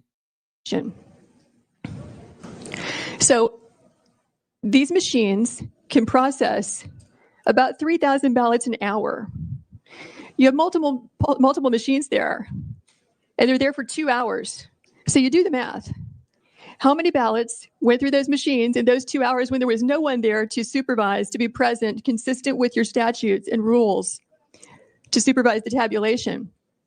We believe that could easily be, and probably is certainly, beyond the margin of victory in this race. Pay attention in the tape we're showing you to the woman wearing yellow at the desk. According to voter GA, she slides ballots into a scanning machine, removes the ballots, and then reinserts the same ballots. This happens multiple times. The question is, how many times were those ballots counted? Was each vote counted more than once? Fulton County won't answer that question. Now, one way to know the answer would be to check what are called audit tally sheets. Tellingly, for months after the presidential election, Fulton County failed to provide more than 100,000 of those tally sheets, including 50,000 of them for mail-in ballots. It now appears there actually was meaningful voter fraud in Fulton County, Georgia. This is Really fascinating. Again, all of the counties that we're looking at here, Democratic stronghold, Phil mentioned this, all around the Atlanta area. Here's where it gets really bizarre. Fulton County, most populous county, it is Atlanta. They just stopped counting at 10:30 p.m. They stopped counting their absentee ballots. They said they'd pick it up in the morning. Fulton County just stopped counting. They said they pick it up in the morning. Can't make this up. The county of Fannie Willis, the county of Trump Rico. How many people remember? This is how it gets done, man. They make you focus on the RICO. They make you focus on 36 felonies. That was originally a misdemeanor. And you forget to look at the fact that Fannie Willis was notorious for fraud. She was known for the teachers scandal. Fannie Willis used RICO to put 30 black female teachers in prison for something that wasn't even against the law. Fannie Willis is known for corruption, known not to care about the victims and families that she hurts. Fannie Willis was used as opposition by Kamala Harris. Fannie Willis would have been successful if she wasn't so corrupt that she slept with co-counsel Nathan Wade, who happened to be married. See, this is why we forgot to focus on the pipe busting in the State Farm arena, and there's supposedly a flood. Did we ever investigate whether or not there was truly a flood? Did we ever investigate whether or not there was truly a flood? But we do know they stopped counting, and then we see the video that I showed you where we see people coming in early in the morning without anyone supervising, which is not per protocol, and they're counting. And then I show you a video where the vote spikes by 130,000 votes, but there's no Republican votes, not one. And he said that's impossible mathematically. You see the picture I'm painting? The racial breakdown? Okay, what's the racial breakdown on this, right? Because I think a lot of people make the argument that people of color, non-white Americans, have a harder time procuring a photo ID to vote. But even here, take a look here, favorite photo ID to vote. 85% of white people favor it, 82% of Latino, 76% of black Americans favor it. So the bottom line is this: voter ID is not controversial in this country. Say it again, man. Say it again, man. Double tap hit the like button, man. We going in this morning. Voter ID is not controversial in this country. A photo ID to vote is not controversial in this country. It is not controversial by party, and it is not controversial by race. The vast majority of Americans agree with Nicki Minaj that, in fact, you should have a photo ID to be able to vote. That's a fact. That's a fact. Double tap hit the like button. Double tap hit the like button. #1 podcast on YouTube for geopolitical debate. 80% of Americans agree with Nicki Minaj. You should have a photo ID, a voter ID to vote. Breaking Democrats are panicking behind closed doors as the Democratic National Committee, DNC, sits in a $17 million in debt. Because remember, Kamala Harris had everybody shaking their ass. From Gorilla to Beyonce to Meg Thee Stallion, using profanity on stage, and they all got paid millions of dollars. Remember, she raised all that money and she paid it out to all these damn liberal celebrities. Now the DNC is in debt. But remember who talked to you and try to educate you about who the DNC is and what the platform is. I'm the only one asking you, right? I'm the only one asking you who is the DNC of all of you Democrats out there, and you never could answer me what the DNC is and what the platform is while Kamala didn't go to convention. None of you know anything about it, but you just believe Orange Man bad. But I'm going to give you these facts, baby. I'm going to beat you up with these facts, baby. Double tap hit the like button. I'm going to beat you up with these facts, baby. Democrats are panicking behind closed doors as the Democratic National Committee sits $17 million in debt. Do you guys remember I reported to you that the DNC still has $35,000 of Jeffrey Epstein money?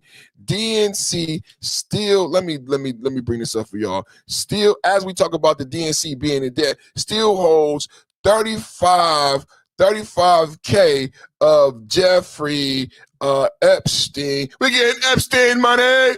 We're getting Epstein money. We're getting Epstein money. We're getting Epstein money. That's right. And they hold on to it. They didn't give it back to the kids. They didn't give it back to nobody. They still hold on to the money. DOJ official admits Republicans, where is it? They are blocking. They don't have nothing good for me. They don't have. I'm looking for some on this Epstein money. We getting Epstein money. We getting Epstein money. We getting Epstein money. We getting Epstein money.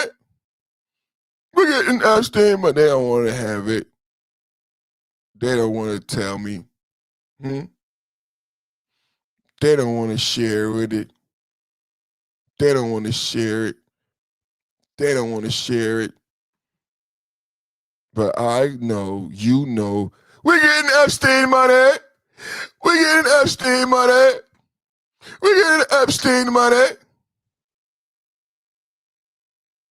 Let's have a look at what the Epstein files say about Bernie Sanders. It's kind of crazy because this is an inside look into what the elites are saying about everything. There's really like personal conversations that we would never have gotten to see otherwise. Important context is that Jeffrey Epstein was a known consultant for other rich guys to help them pay as little taxes as possible. The first mention is the Bezos Act. It's an acronym. Stop Bad Employers by Zeroing Out Subsidies Act. Basically, if a large employer like Amazon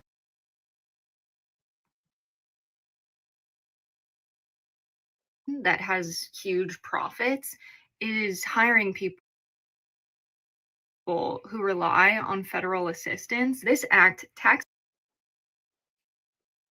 the employers the amount employees receive in federal benefits. So it stops major corporations from relying on the government. So a lot of people don't know about this. When you go apply at a Walmart or one of these Bezos places, they ask you on the application, have you or anyone in your household received TANF in the last 12 months? Because and then they purposely, like she is saying, hire people on welfare to get government subsidies, but Trump is fixing that. Let's go, MAGA. Sorry about the buffer issues. I know this is just to subsidize their payroll. Interesting that the rich dudes in the Virgin Islands were clocking this. And he had a lot of emails back and forth with Larry Summers, who was an economic advisor to President Obama and largely credited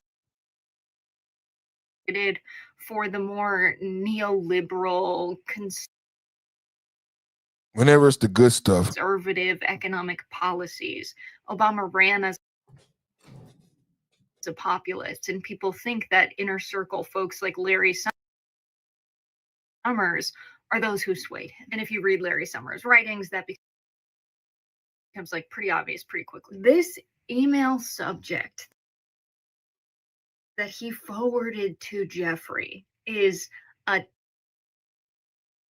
tax loophole just for Jeffrey Epstein. And then there's a video of Bernie Sanders on the floor of the Senate saying this. Buried in this legislation on page 503, section 14504, is a paragraph entitled, quote, modification to source rules involving possessions, end of quote. Now, what does that mean? It means that, as best we can understand, if you are a hedge fund manager who is a resident of the Virgin Islands, you will be able to get a major tax break on capital gains and a 90% reduction in tax liability.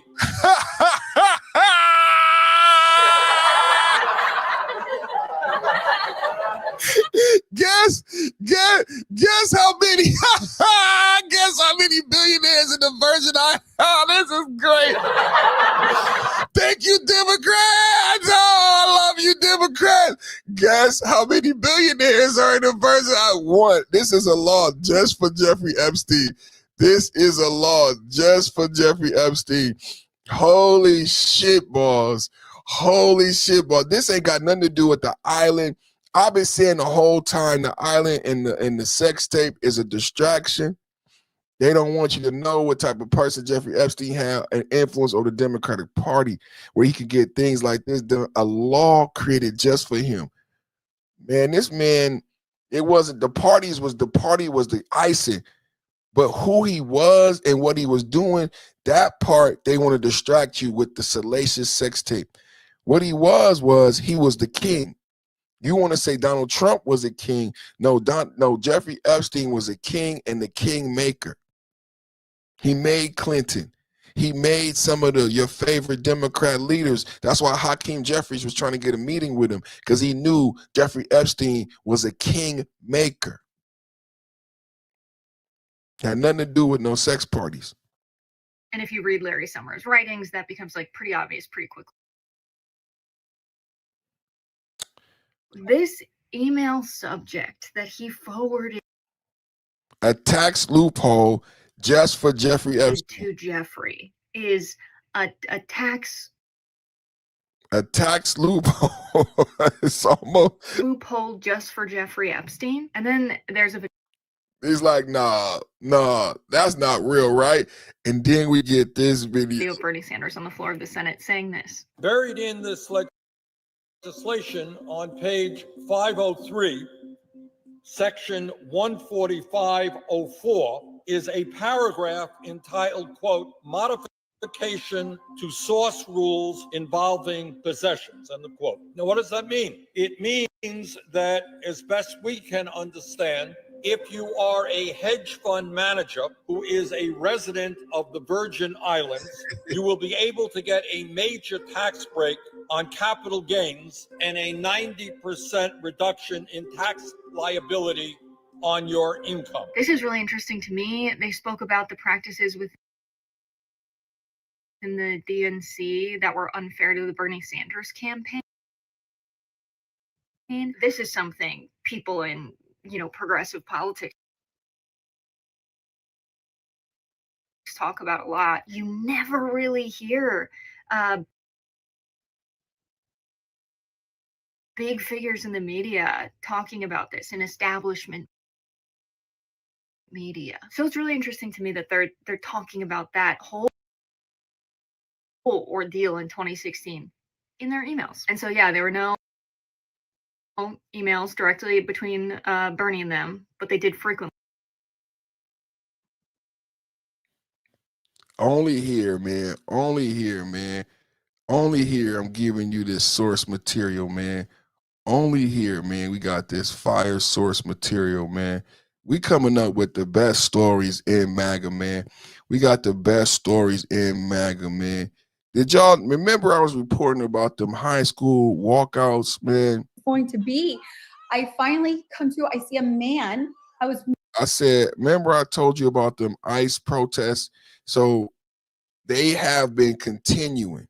I think they let the genie out of the bottle, right?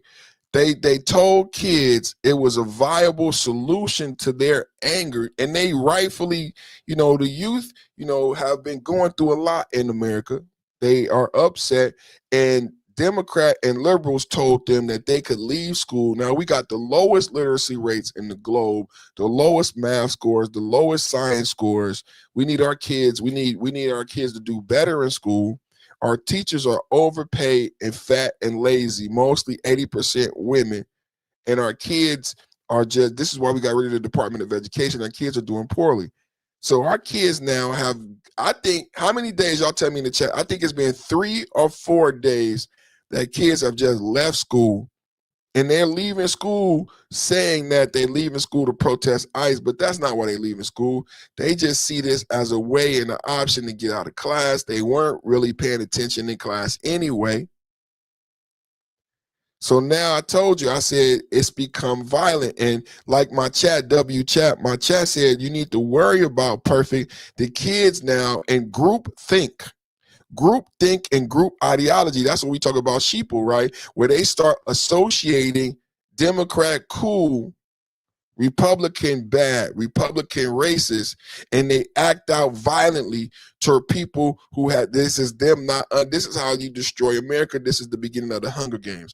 So here it is, high school students, and they attack a mother. I showed you last week, ICE out protesters kick a female journalist in the back.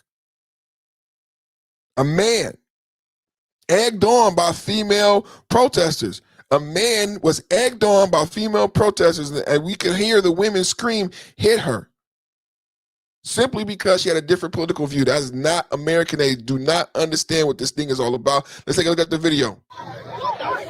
All of a sudden, we stumble upon a whole bunch of kids.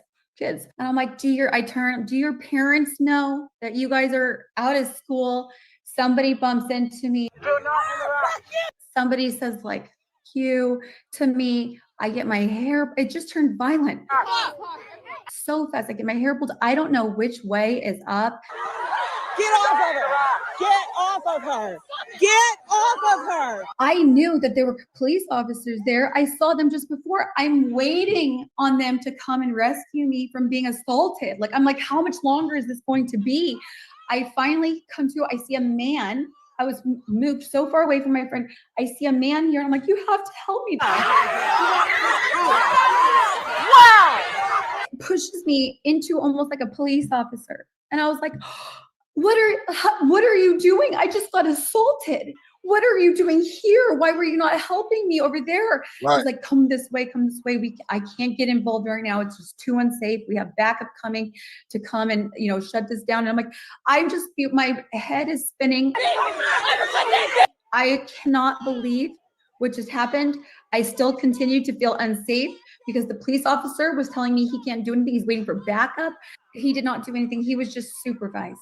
He was just there to say, you come sit over here and let's wait for backup. And I was like, where's your supervisor? He was the supervisor. These are a huge safety risk. These are not peaceful protests in any way, shape, or form. I was assaulted today from a peaceful protest. These should not happen.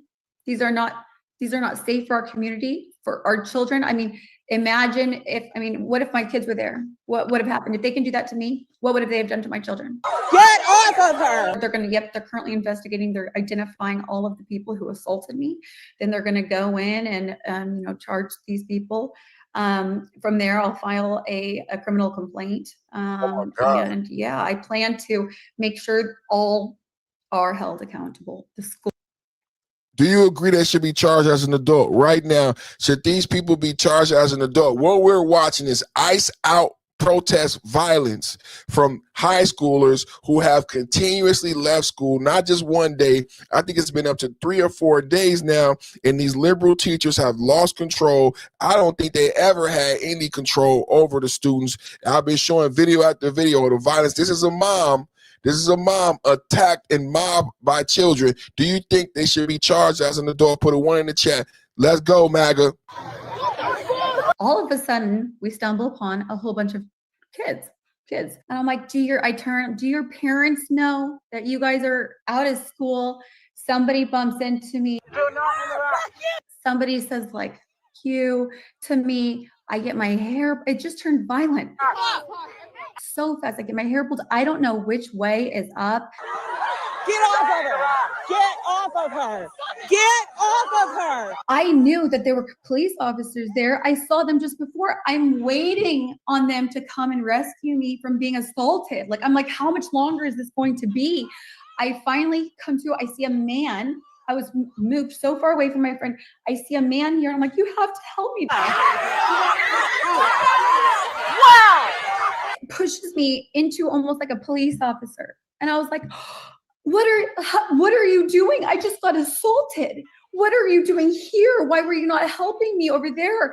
He's like, come this way, come this way. I can't get involved right now. It's just too unsafe. We have backup coming to come and, shut this down. And I'm like, my head is spinning. Y'all hear that? This is what I reported in Minnesota. He said I could not get involved because I'm outnumbered. 600 police officers in Minneapolis to 400,000 citizens, and the Democrat liberals thought it was a good idea to release children on the street to up increase the numbers that police and make the job harder for local PD. Y'all can't make this up. I cannot believe what just happened. I still continue to feel unsafe because the police officer was telling me he can't do anything. He's waiting for backup. He did not do anything. He was just supervising. He was just there to say, you come sit over here and let's wait for backup. And I was like, where's your supervisor? Did you see that, you guys? Look at this guy, man. He should be fired. What a coward. What a coward. He didn't go over there and help her. Look, she's getting attacked. She's getting attacked. She's surrounded by all these people. She's getting attacked. Now, come to find out, this whole time, there was a police officer over there the whole time. There's a police officer over there the whole time. He's just waiting.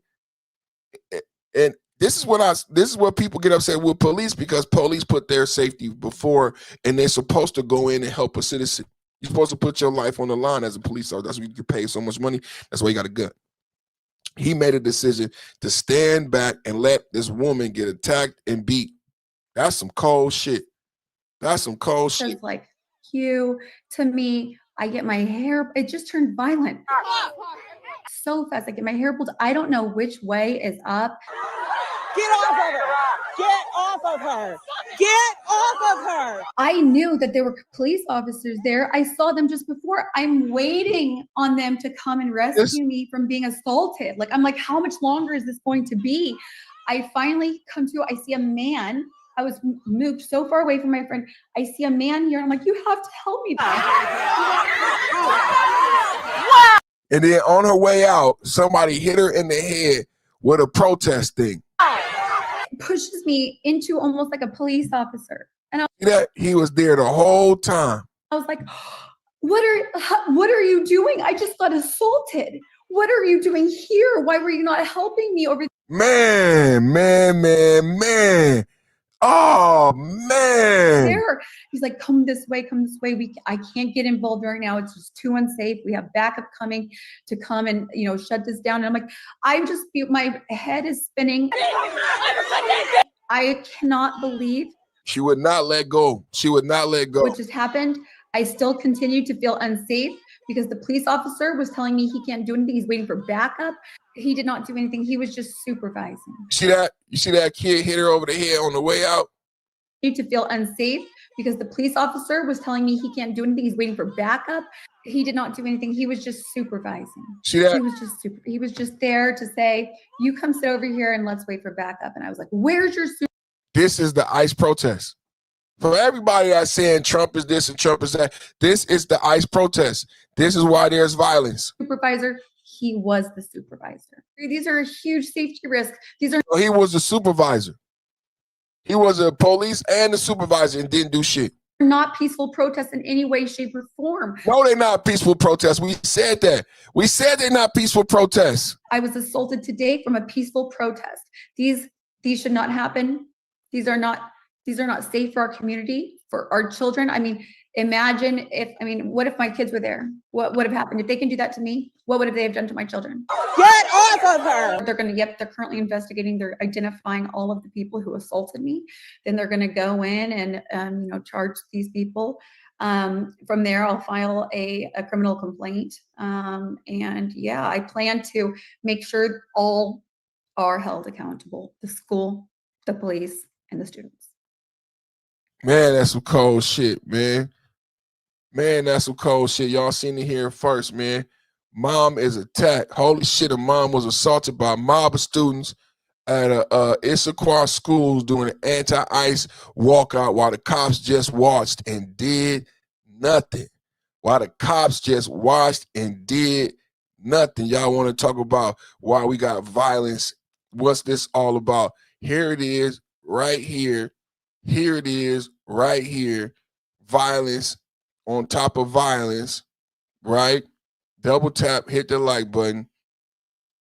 Breaking news, police tackle and kneel on top of high school students who walked out of class, protest ICE in Aurora, Illinois. The students joined thousands across the county who have taken to the streets over the last few weeks to protest, but they got rowdy and got violent.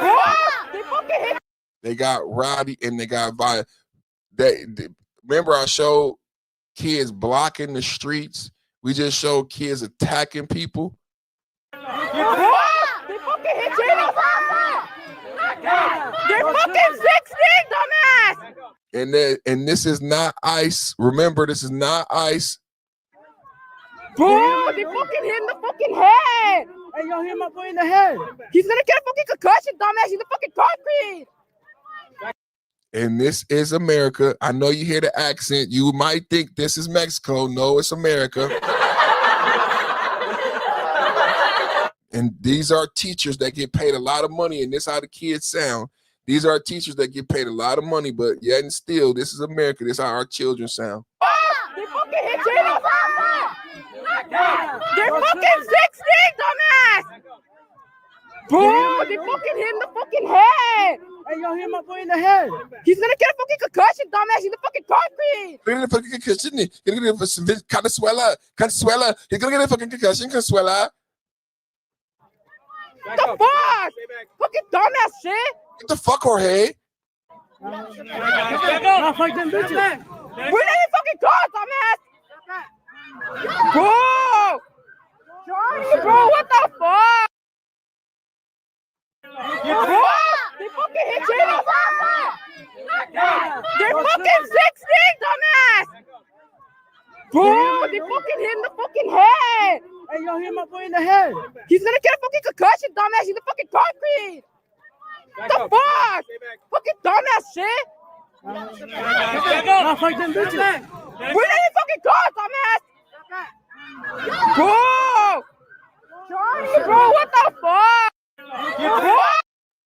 This is what the kids is doing. If you wonder, I'm reporting ICE out protest is actually violence, is actually sanctioned violence. That's what's going on. Thank God the police are stepping in. This is the mom who got attacked in the other video. This is the mom who got attacked in the other video. Let's see what she had to say in this video.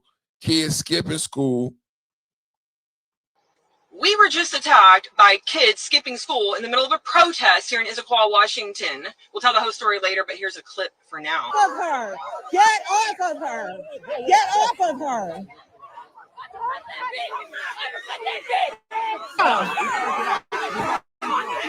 Sasha! What? We were just attacked by kids skipping school in the middle of a protest here in Issaquah, Washington. We'll tell the whole story later, but here's a clip for now. Of her. Get off of her! Get off of her! Cannot make this up. This is the result. They said peaceful protests. Does it look peaceful to you? Put a one in the chat. Are these peaceful protests? Should these kids be out of school? I already see a couple people on my chat and agree. Should these kids have been let out of school? You got all the bad test scores. Look at the age and group of kids right here.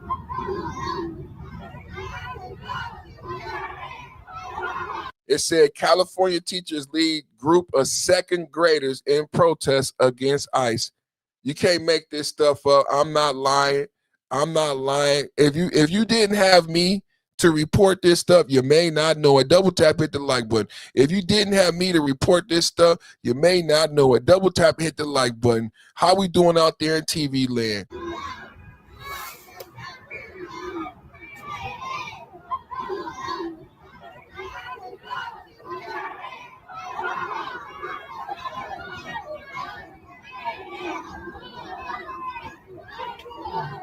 Somebody said it right earlier in the chat. They said these kids can't even vote. Why they involved? Now this is some people might think it's funny. Some people may thought these kids can't even read why they in the protest. Second graders can't even read why they involved. Let's keep going, man. Let's keep going. Double tap. I don't even know if y'all even seen any of this stuff, man. I don't even know if y'all seen any of this stuff, man. They should be in school, man. Double tap, man. ICE out violence. I said it's democratic sanctioned violence, man. That's what I call it. These kids can't articulate why they're there. I played a video last week. I said, do you know, a young person said, do you know anybody that's been deported? Do you know anybody? do you understand the issue? And they were like, no. They were like, no.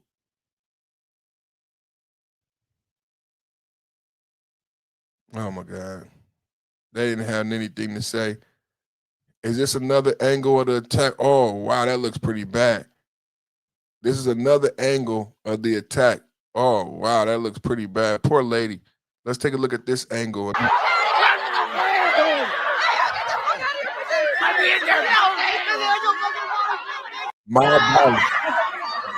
Mob, look how excited they're getting. This is American youth. This is how excited we got a lot of work to do in America. They want us to focus on the wrong things, man.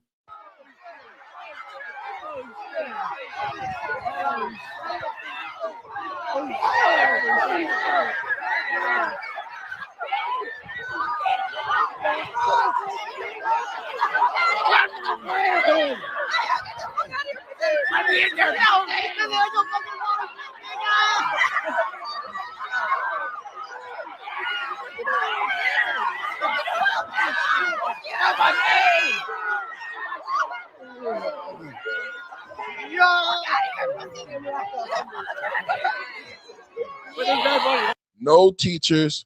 You know what I noticed? Beyond the fact that the police officer was nowhere near to be found, right?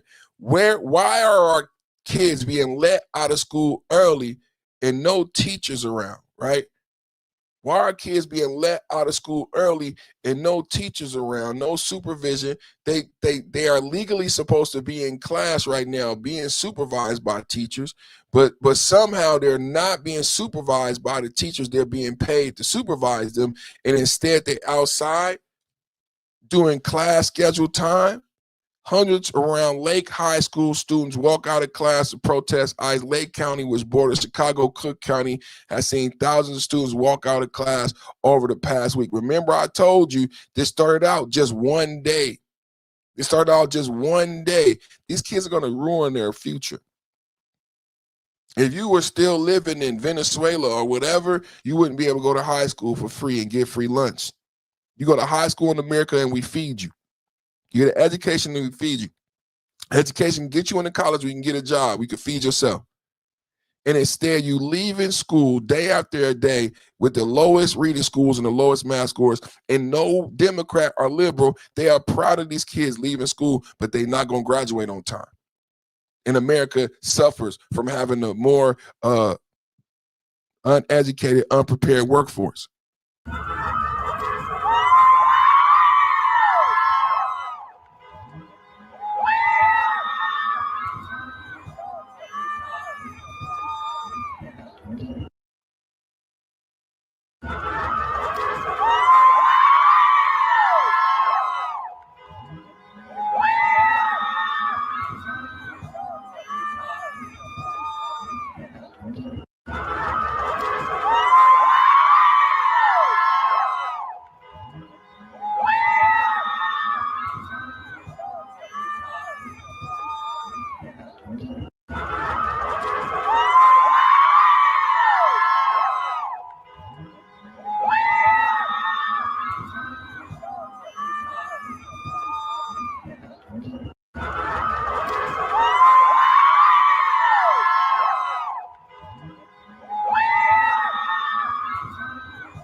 W chat, hit him with the truth, chat. Hit him with the truth, chat. Obama deported more people than Trump and had more deaths. Hey, homie, I told him last week, who was that, Jimmy? You remember Jimmy Neutron? We told him last week how Obama let 64 people die in detention. And then my chat said it was more than that perfect. And that's not all the numbers. That's not all the numbers that Obama let die. Not just 2 people, right? That's not all the numbers, huh? Double tap, hit the like button, man. If you're here, like, share, and subscribe, man. #1 podcast on YouTube. What about this right here, man? The squad is falling apart. Democratic Rep Ayanna Pressley's husband went from serving 10 years in prison for drug trafficking to now pulling up in $1 million as a year consultant since she hit Congress. Ain't that something? Does that remind you like Maxine Waters paying her daughter millions of dollars? The ex-con flipped from decades behind bars to millionaire consultant status right after her election. Smells like swamp corruption on steroids. MAGA sees through this while they push open borders and crime. Their own families cash in huge shady gigs. Time to drain it all, just like Maxine Waters, just like Letitia James. Y'all heard about Letitia James, right? And there multiple. Did you make all this income from the rental property? Sir, I submit a financial disclosure, just like everybody else. It's nothing to see here. Thank you. Is it appropriate for members to make so much money when they're in office? Should there be rules? Financial disclosure report show that the wealth of Presley. Did you make all this income from the rental property? It won't let me pause it. It won't let me pause, so I'm going to mute it. Then we're going to rewind it. But did y'all see that? She trying to run away from the question so bad, her A hit her in the leg. Did y'all see that? Let's watch it again. Let's watch it again. From the rental property. Sir, I submit a financial disclosure, just like everybody else. It's nothing to see here. Thank you. Is it appropriate for members to make so much money when they're in office? Should there be rules? Financial disclosure report show that the wealth of Presley. Did you make all this income? It just look at how the sun is shining off that goddamn milk done head of hers, man. Lying ass. Look at that shit. I can watch this shit over and over again. Let's watch it. From the rental property. Sir, I submit a financial disclosure, just like everybody else. It's nothing to see here. Thank you. Is it appropriate for members to make so much money when they're in office? Should there be rules? Financial disclosure report. She pushed the little reporter out the way and down there broke her Ayanna ankle. Let's watch it again. From the rental property. Sir, I submit a financial disclosure, just like everybody else. It's nothing to see here. Thank you. Is it appropriate for members to make so much money when they're in office? Should there be rules? I love it. Let's start it over, man. Let's watch it again, man. Ayanna Pressley. Property. Sir, I submit a financial disclosure, just like everybody else. It's nothing to see here. Thank you. Is it appropriate for members to make so much money when they're in office? Should there be rules? Financial disclosure reports show that the wealth of Presley and her husband Conan Harris swelled from $12,000 in 2019 to as much as $8 million. 5 rental properties earn them up to $350,000 annually. Presley once advocated to suspend rent during the pandemic. She pushed policies for struggling homeowners. These little to no cost bills help people remain housed. Presley's husband is an ex-con who went from serving a decade in jail before they were married for drug trafficking to raking in up to $1 million a year as a business and management consultant.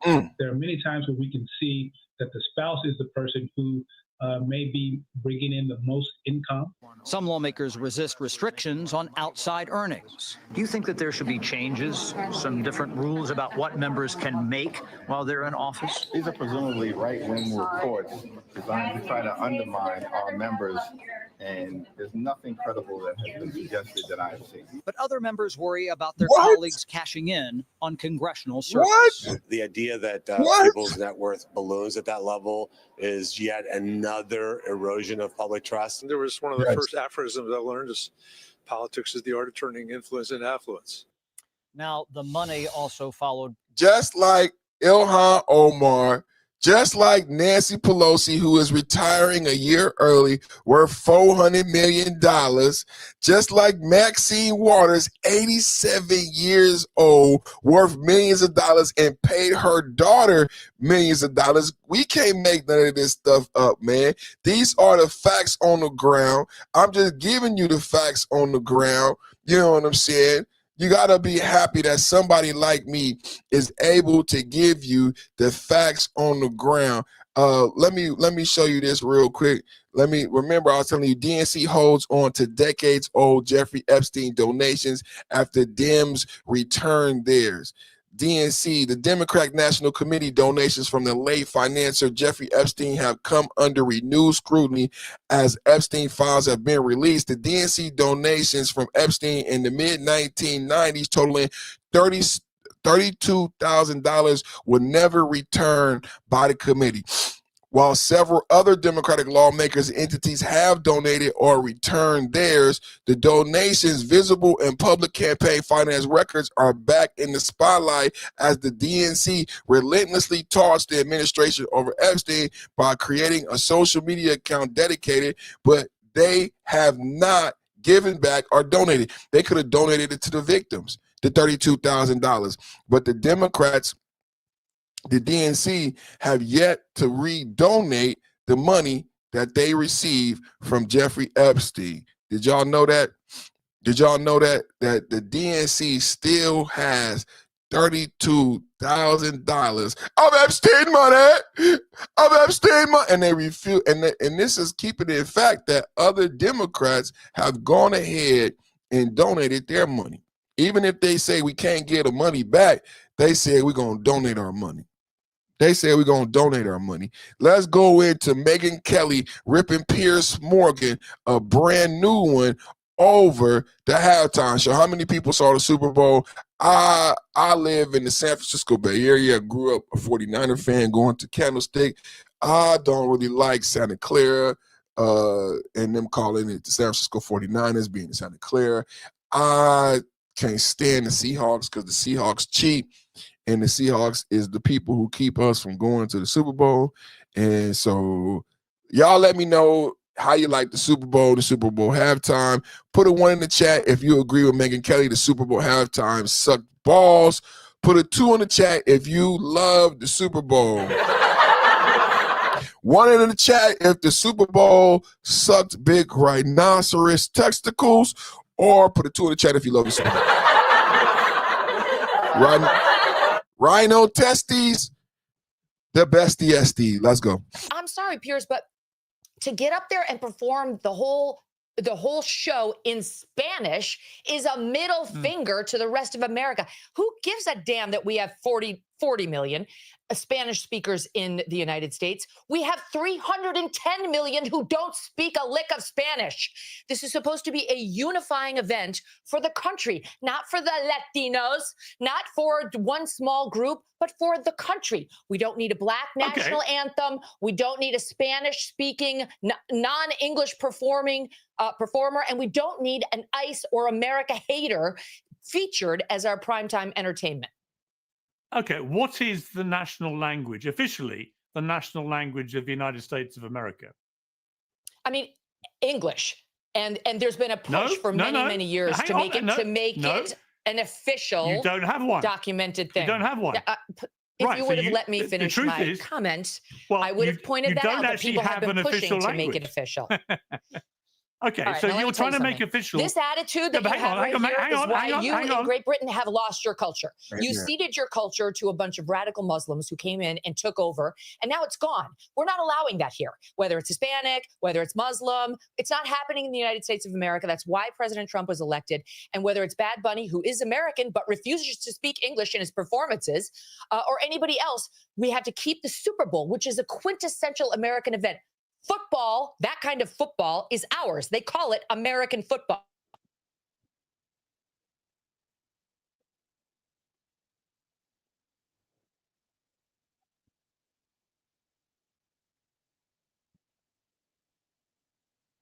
Be some fried chicken and an English-speaking performer. That's what the Super Bowl should be.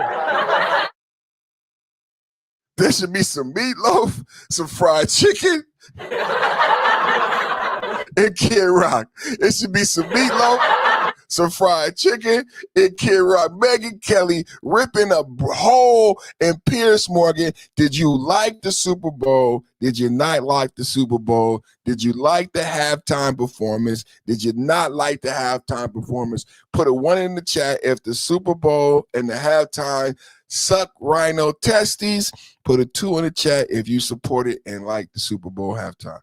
I'm sorry, Piers, but to get up there and perform the whole whole show in Spanish is a middle finger to the rest of America. Who gives a damn that we have 40 million Spanish speakers in the United States? We have 310 million who don't speak a lick of Spanish. This is supposed to be a unifying event for the country, not for the Latinos, not for one small group, but for the country. We don't need a Black national anthem. We don't need a Spanish-speaking, non-English performer, and we don't need an ICE or America hater featured as our primetime entertainment. Okay, what is the national language, officially the national language of the United States of America? I mean, English. And there's been a push for many years to make it an official, you don't have one. Documented thing. You don't have one. If you would have let me finish my comment, I would have pointed that out, but people have been pushing to make it official. Okay, right, so now you're trying to make official. This attitude that you have right here is why you in Great Britain have lost your culture. You ceded your culture to a bunch of radical Muslims who came in and took over, and now it's gone. We're not allowing that here. Whether it's Hispanic, whether it's Muslim, it's not happening in the United States of America. That's why President Trump was elected. And whether it's Bad Bunny, who is American but refuses to speak English in his performances, or anybody else, we have to keep the Super Bowl, which is a quintessential American event. Football, that kind of football, is ours. They call it American football. And the halftime show and everything around it needs to stay quintessentially American. Not Spanish, not Muslim, not anything other than good old-fashioned American apple pie. There should be a meatloaf, maybe some fried chicken, and an English-speaking performer. Some meatloaf, some fried chicken, and an English-speaking performer. Shout out to Megyn Kelly with your fine ass. I agree with everything she said. Let's keep going with that fire MAGA content, man. Breaking news. Minnesota AG Keith Ellison got caught in a meeting with Somali fraudsters already under FBI investigation, all to score campaign donations in exchange for promises. Get the money flowing back to the group. Thoughts? Do y'all believe this? We can't make this shit up. Keith Ellison. Y'all remember when he was in the house? Let's go, MAGA. And a Fox News alert also in Minnesota, the convicted ringleader of one of the state's biggest fraud schemes is speaking to Fox News from behind bars. Now, she believes that the scam was no surprise to local Democratic leaders, and she's naming names. She spoke to Alexis McAdams. Hi, Alexis. Hey, Dana. Yeah, so everywhere you look in the state of Minnesota, right, there seems to be another fraud scam. So this one involves Amy Bach. She's a Minnesota woman convicted of fraud for taking taxpayer money that was meant to feed hungry kids. But listen to this. Bach tells me the real issue here is the state of Minnesota, which she says kept giving scammers your taxpayer money even after they were flagged as fraudsters. I have to believe that the governor's office and Keith Ellison's office were aware of this. They've said they were involved in helping the FBI. They've said they were made aware, but apparently I'm scary, so they couldn't do anything. So Bach ran this nonprofit called Feeding Our Future. You might have heard of it. It was one of dozens convicted in this $250 million scam. You can see her mugshot there. Prosecutors say this group set up sham restaurants. They pretended they were making these meals. They got paid by the state for those meals, but they just pocketed the cash. Bach, who's looking at 30 years behind bars, tells me the state signed off on those businesses, not her. It all went through a process. They were all approved. They were all paid by the state, yet all the fingers are being pointed at me. And it's not just Bach. Whistleblowers told a congressional committee Minnesota Governor Tim Walz and Attorney General Keith Ellison there ignored warnings for years as millions of dollars and millions were stolen on their watch. Congress is investigating a long list of massive fraud schemes in the state. It's hard to keep up. Prosecutors say it's led to at least $9 billion in fraud, Dana, and counting. Congress also asking why the Attorney General there would meet with a group of Somali fraudsters, which were under FBI investigation in 2021. The group can be heard in an audio clip given to us by Bach's lawyer offering to donate to his campaign if he can help them get their funding flowing. Got him. Got him. Again, Ellison denies any wrongdoing here. He slammed Bach in a statement to Fox, calling her a liar and manipulator, adding now she's on a media tour to deflect her guilt onto others instead of finally taking responsibility for this fraud scheme that she ran. So we reached out to Governor Walz too, Dana. He didn't get back to us. House Republicans say it's just getting started. They want to subpoena Walz and Ellison because they say they're responsible for ripping off American taxpayers. What do y'all think, man? Keith Ellison need to go down. Put a one in the chat. Is Keith Ellison implicated in the Somalia fraud? $19 billion estimated is what we at now. And a Fox News alert also in Minnesota. $19 billion when it comes down to now we can finally focus on the fraud because we turning down on the ICE violence that was such a distraction so we can get back to putting these people in prison who were complicit in the fraud, because you don't just take 19 billion without having some co-conspirators. You understand what I'm saying? So we got to get back to work. We got some work to do, right? Let's keep going. House prepares vote on SAVE Act for voter citizenship proof. The SAVE Act, H.R. 7296, sponsored by Representative Chip Roy, will require states to demand proof of U.S. citizenship like real ID, passport, or birth certificate with photo ID. For federal voter registration, Republicans, including freshman Representative Gill, push to protect election integrity after high immigration under Biden, noting 83% of Americans back photo ID for voter per a CNN poll, even among Democrats and black voters. Let's get to the video. Double tap at the like button. How y'all feel about voter ID and the SAVE? Rarely talk about the why. People want to know what drives us, especially in a world with social media where everyone's looking for the next authentic thing. For me, that's my faith. Most of the decisions I make are based on that golden rule that says we love our neighbor as ourselves, and that parable of the Good Samaritan that says everyone is our neighbor. And so when I've taken actions like vetoing the nastiest piece of anti-LGBTQ legislation that ever came through my state, I described it in those terms. I said, my faith teaches me that all children are children of God. And I didn't want people picking on those kids. What the hell? What the hell? Talk about the SAVE Act, clown.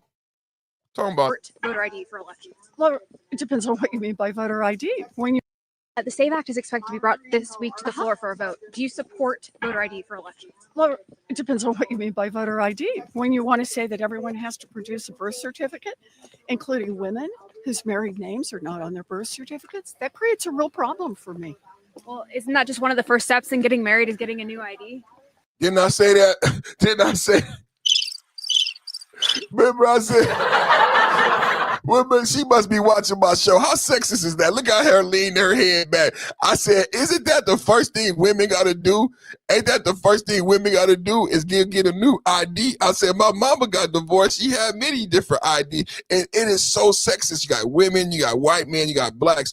All of these people think women and black people are incompetent and have an inability to, you can go get a new birth certificate. You can go get it. I mean, women get and I thought we got men and women getting married. So if we live in intolerance and if we live in LGBTQ where men can marry men and women can marry women, why is any law being prohibited based on this sexist claim that women changing their name when they get married not matching? That's very sexist. It doesn't jive with the democratic LGBTQ ideology, and it goes back to selective outrage when Democrats say, hey, I'm from gay people, I'm from LGBTQ rights, and then they turn right back around and say, no, I don't want voter ID because women are the only ones who get married. It's not illegal for gay marriage anymore. So I am so surprised that Democrats and a woman would say, well, women change their name when they get married. Why interject sex anymore? There's no need to interject saying women.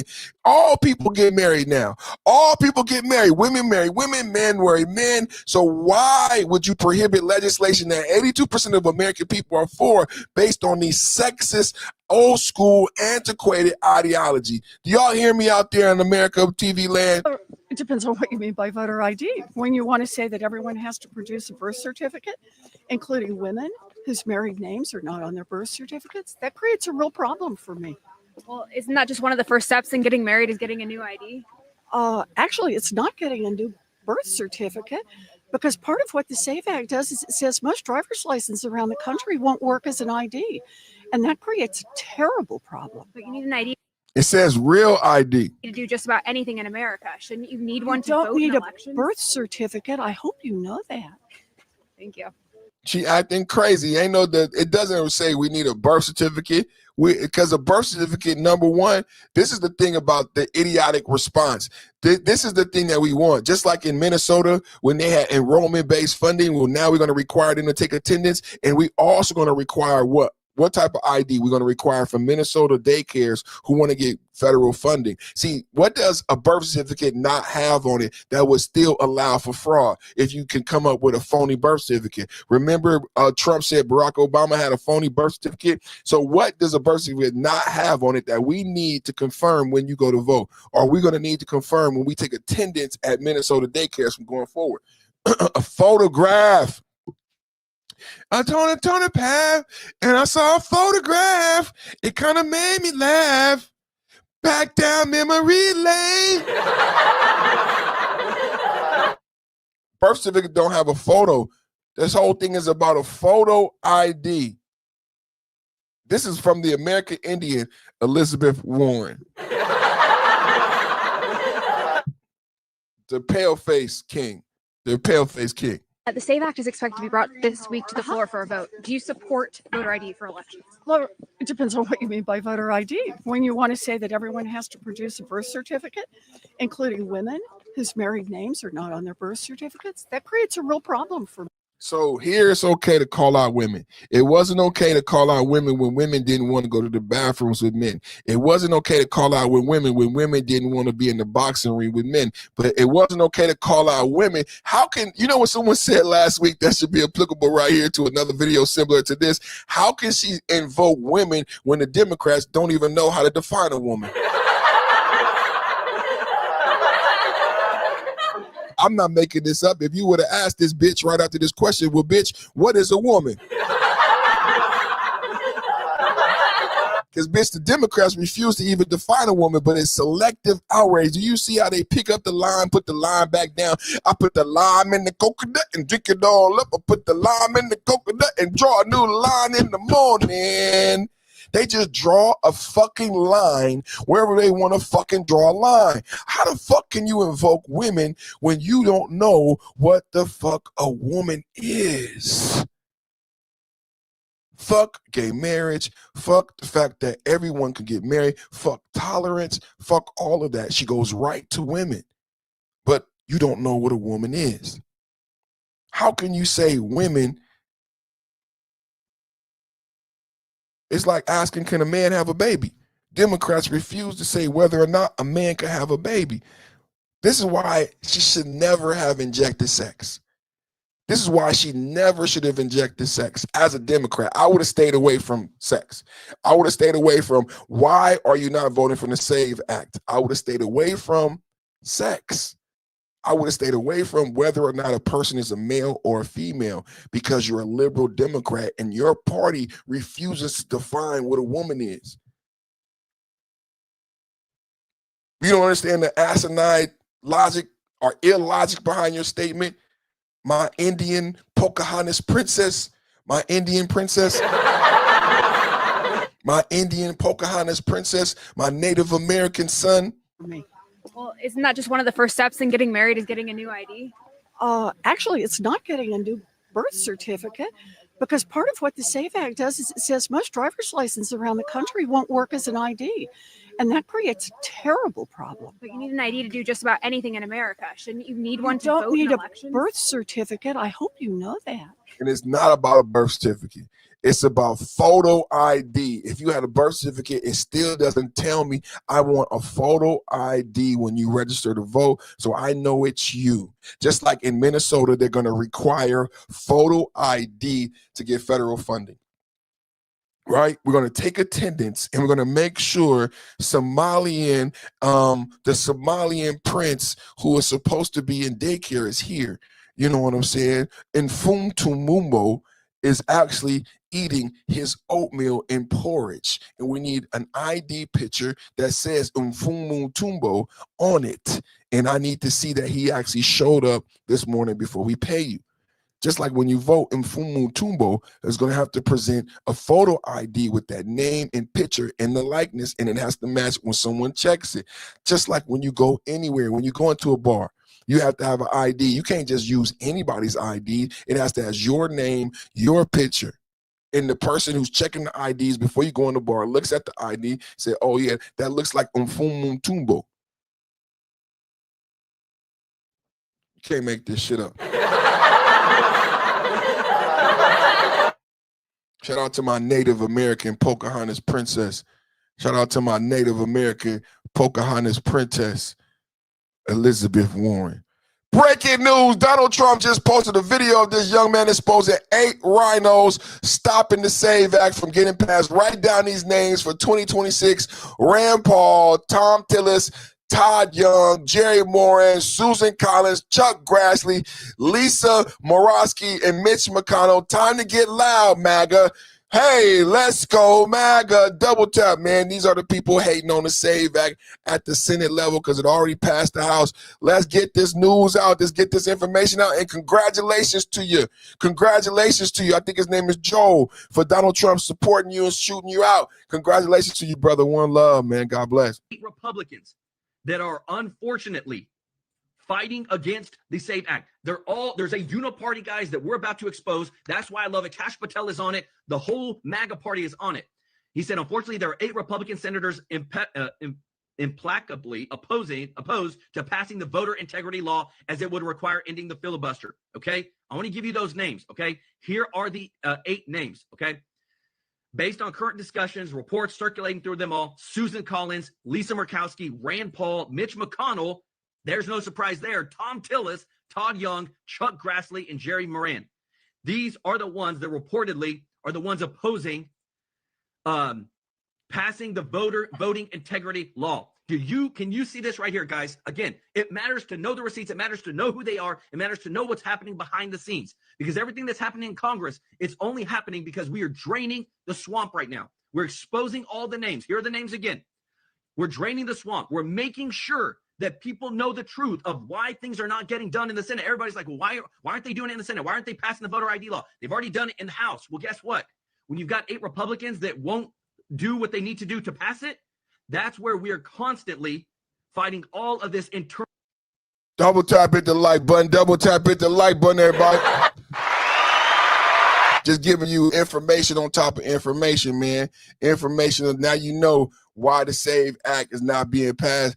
Last story. Seniors frustrated as Medicare premiums eat into Social Security rises. Medicare Part B premiums just jumped $200 monthly in 2026, up $1,790 from last year, automatically deducted from Social Security benefits that rose just 2.8% to an average 2,000. Lower income seniors report checks as low as $900 to $1,200 after deductions, sharing stories of 70-something retail workers and job-hunting grandmothers. Discussions highlight the strain against fixed incomes and contrast it with state health programs for undocumented immigrants in places like California, while critics note those rely on state funds, not federal programs like Medicare.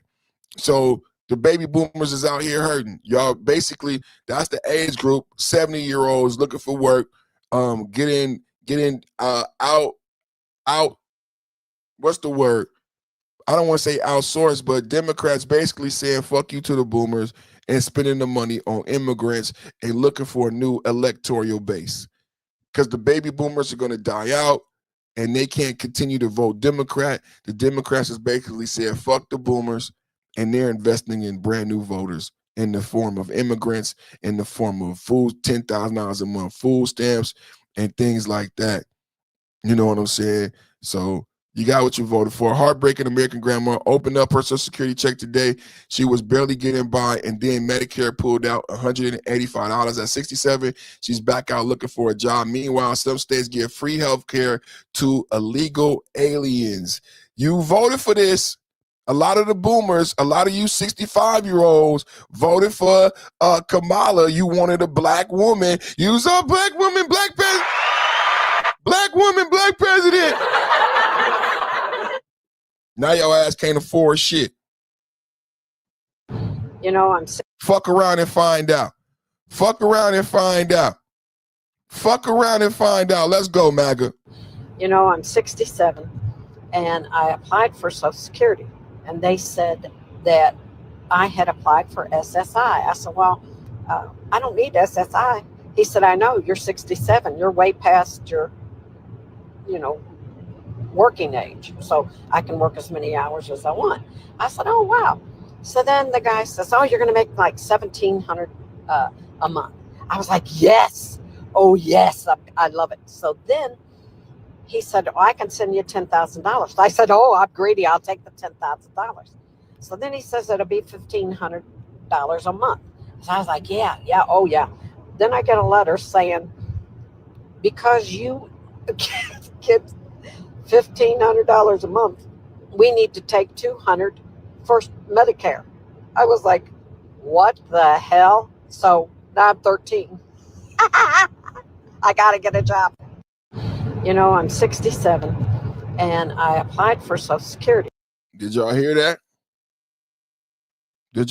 This is a result of the failures of the Democrat in policy and Obamacare expiring.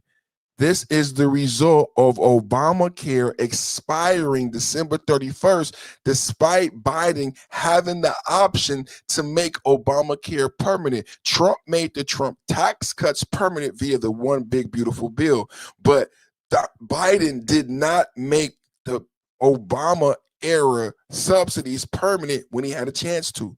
And now your grandmother is starving. Now your grandmother has to get a job.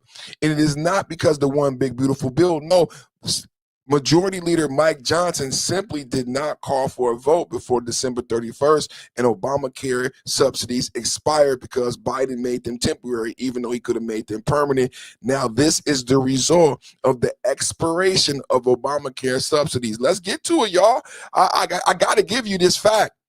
You know, I'm 67 and I applied for Social Security and they said that I had applied for SSI. I said, well, I don't need SSI. He said, I know, you're 67. You're way past your, working age. So I can work as many hours as I want. I said, oh, wow. So then the guy says, oh, you're going to make like $1,700 a month. I was like, yes. Oh, yes. I love it. So then he said, oh, I can send you $10,000. I said, oh, I'm greedy. I'll take the $10,000. So then he says it'll be $1,500 a month. So I was like, yeah, oh, yeah. Then I get a letter saying, because you get $1,500 a month, we need to take $200 for Medicare. I was like, what the hell? So now I'm 13. I got to get a job. You know, I'm 67 and I applied for Social Security and they said that I had applied for SSI. I said, well, I don't need SSI. He said, I know, you're 67. You're way past your, working age. So I can work as many hours as I want. I said, oh, wow. It's hitting home, man. You got what you voted for. It's hitting home. I know you got to be asking yourself when I say the things that I say, why didn't Trump make the subsidies permanent? Huh? Why didn't Trump make the subsidies permanent? Out of touch millionaire questions the need for Social Security. State does the same thing. State is allocating tons and tons of cash that it gets in Social Security tax. It's not going to Social Security. It's like, what are you talking about? Yes, it is. What? These entitlements and entitlement spending. Where do you think it's going to? I don't understand. What is he saying? The idea also is that you are supposed to be paying into it so that you will get money when you retire. Yeah. But your return on investment is so bad. That's terrible. And compared to what would happen if you spent that exact same money and put it in like a fund, a reliable fund, you would get so much more money when you retire. Yeah, it's crazy. So you obviously just don't understand Social Security. When we first did Social Security, it was like right after the Great Depression when we were trying to recover from like a horrific recession in the country. And the idea of Social Security was so that people, old people especially, would have money to be able to survive. And that brought a pretty considerable amount of economic growth because people get that money and then they spend it on stuff. That's why Social Security exists. It's not like a retirement fund for you. You're paying people now for their retirement fund. That's what it is, right? So it's not really necessarily for you. And it's not meant to be an optimal investment strategy. It's meant to like be a safety net for people who can't necessarily afford it. It makes sense to have. Not everybody can afford to put money to the side. I'm not going to get back as much money in Social Security as I put in.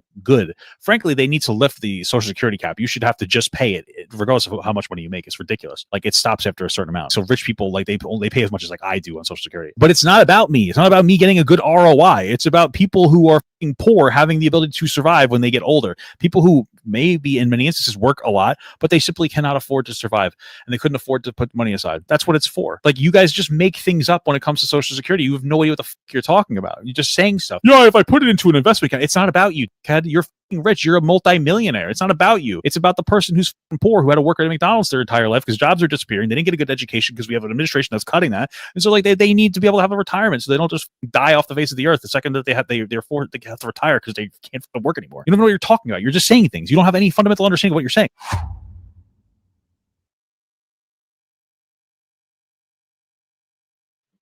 Double tap, hit the like button. American woman loses both her parents and discovers through their Social Security records they were paid nearly $1 million over decades. Her dad never collected a dime, and her mom only received $32,000 about a year for 4 years. That's it. Honestly, that feels like it's true. It's true. It's true. Social Security is such a. What about Gen X? What about I'm Gen X? They say Gen X won't even get Social Security. And I've been working since I was 12. And they say Gen X won't even get Social Security. Social Security is such a joke. My mom passed away in November at 69 years old. And so me and my sisters have had to go through her finances. Her and my stepdad paid into Social Security, paid their taxes their whole lives. My stepdad died at like 61 before he ever took any Social Security out. And so my mom, because his Social Security was more, my mom could only take his Social Security and hers just goes back into the system. Between the two of them, they paid over $1 million in Social Security throughout their lives. My mom now didn't take Social Security out till she was 65 and she died at 69. So she was getting like $32,000 a year times 4. Not that much, $120,000 she's taken out.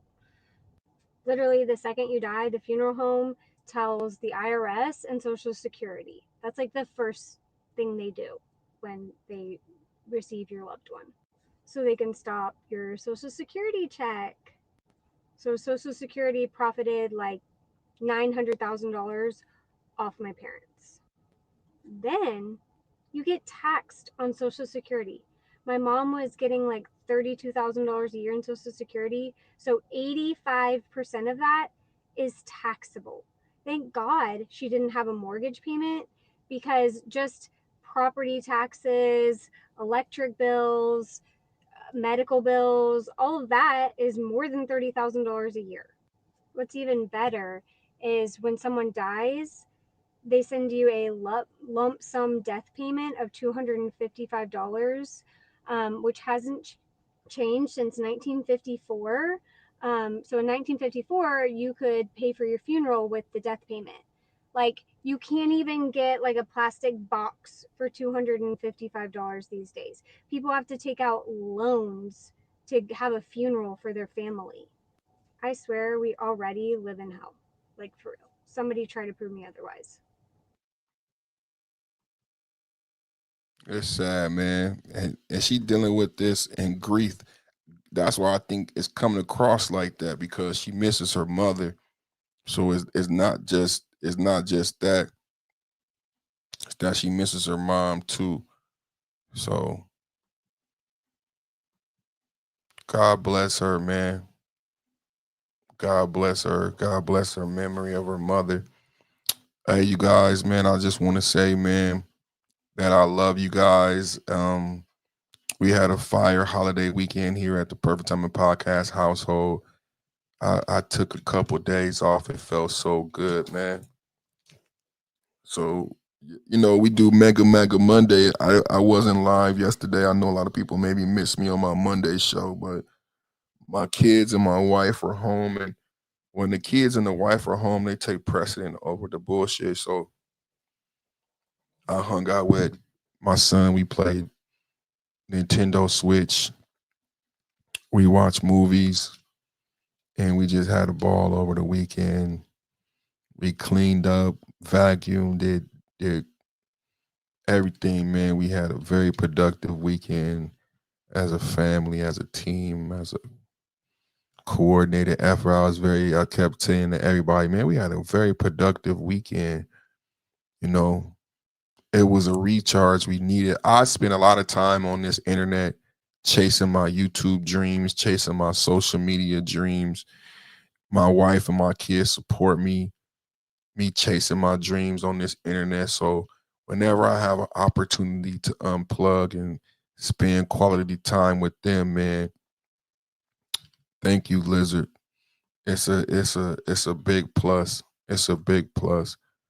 So that's what I did over the holiday weekend. I pray you did the same thing. We got another holiday weekend coming up. The kids got President's Day, so it's gonna be another day out of school. I hope they don't do no more ICE protests, but if they do some more ICE protests over this holiday weekend, we will cover it. I think they got Thursday off. I remember it's the weirdest schedule. Like sometimes, like you can tell when the Democrats are just acting and doing stupid shit because there's a Republican in the presidency. Because I remember years that they split up the holiday, but I remember days on the calendar that they put the holiday together. This year they split the holiday up, and I just, I want the kids to learn and retain information, but they split the holiday up, so they got a holiday this week. They're gonna have another holiday in the week coming up. Let's pray that kids take advantage of the time to spend time with their family. Don't focus on politics, kids. What I would say to the youth, I don't want you to focus on politics. That's the adults' job. Make the adults do their job. Like I tell my audience, make the politicians do their job. Democrats and Republicans both owe us a budget. The Congress owes us a budget. That's their job.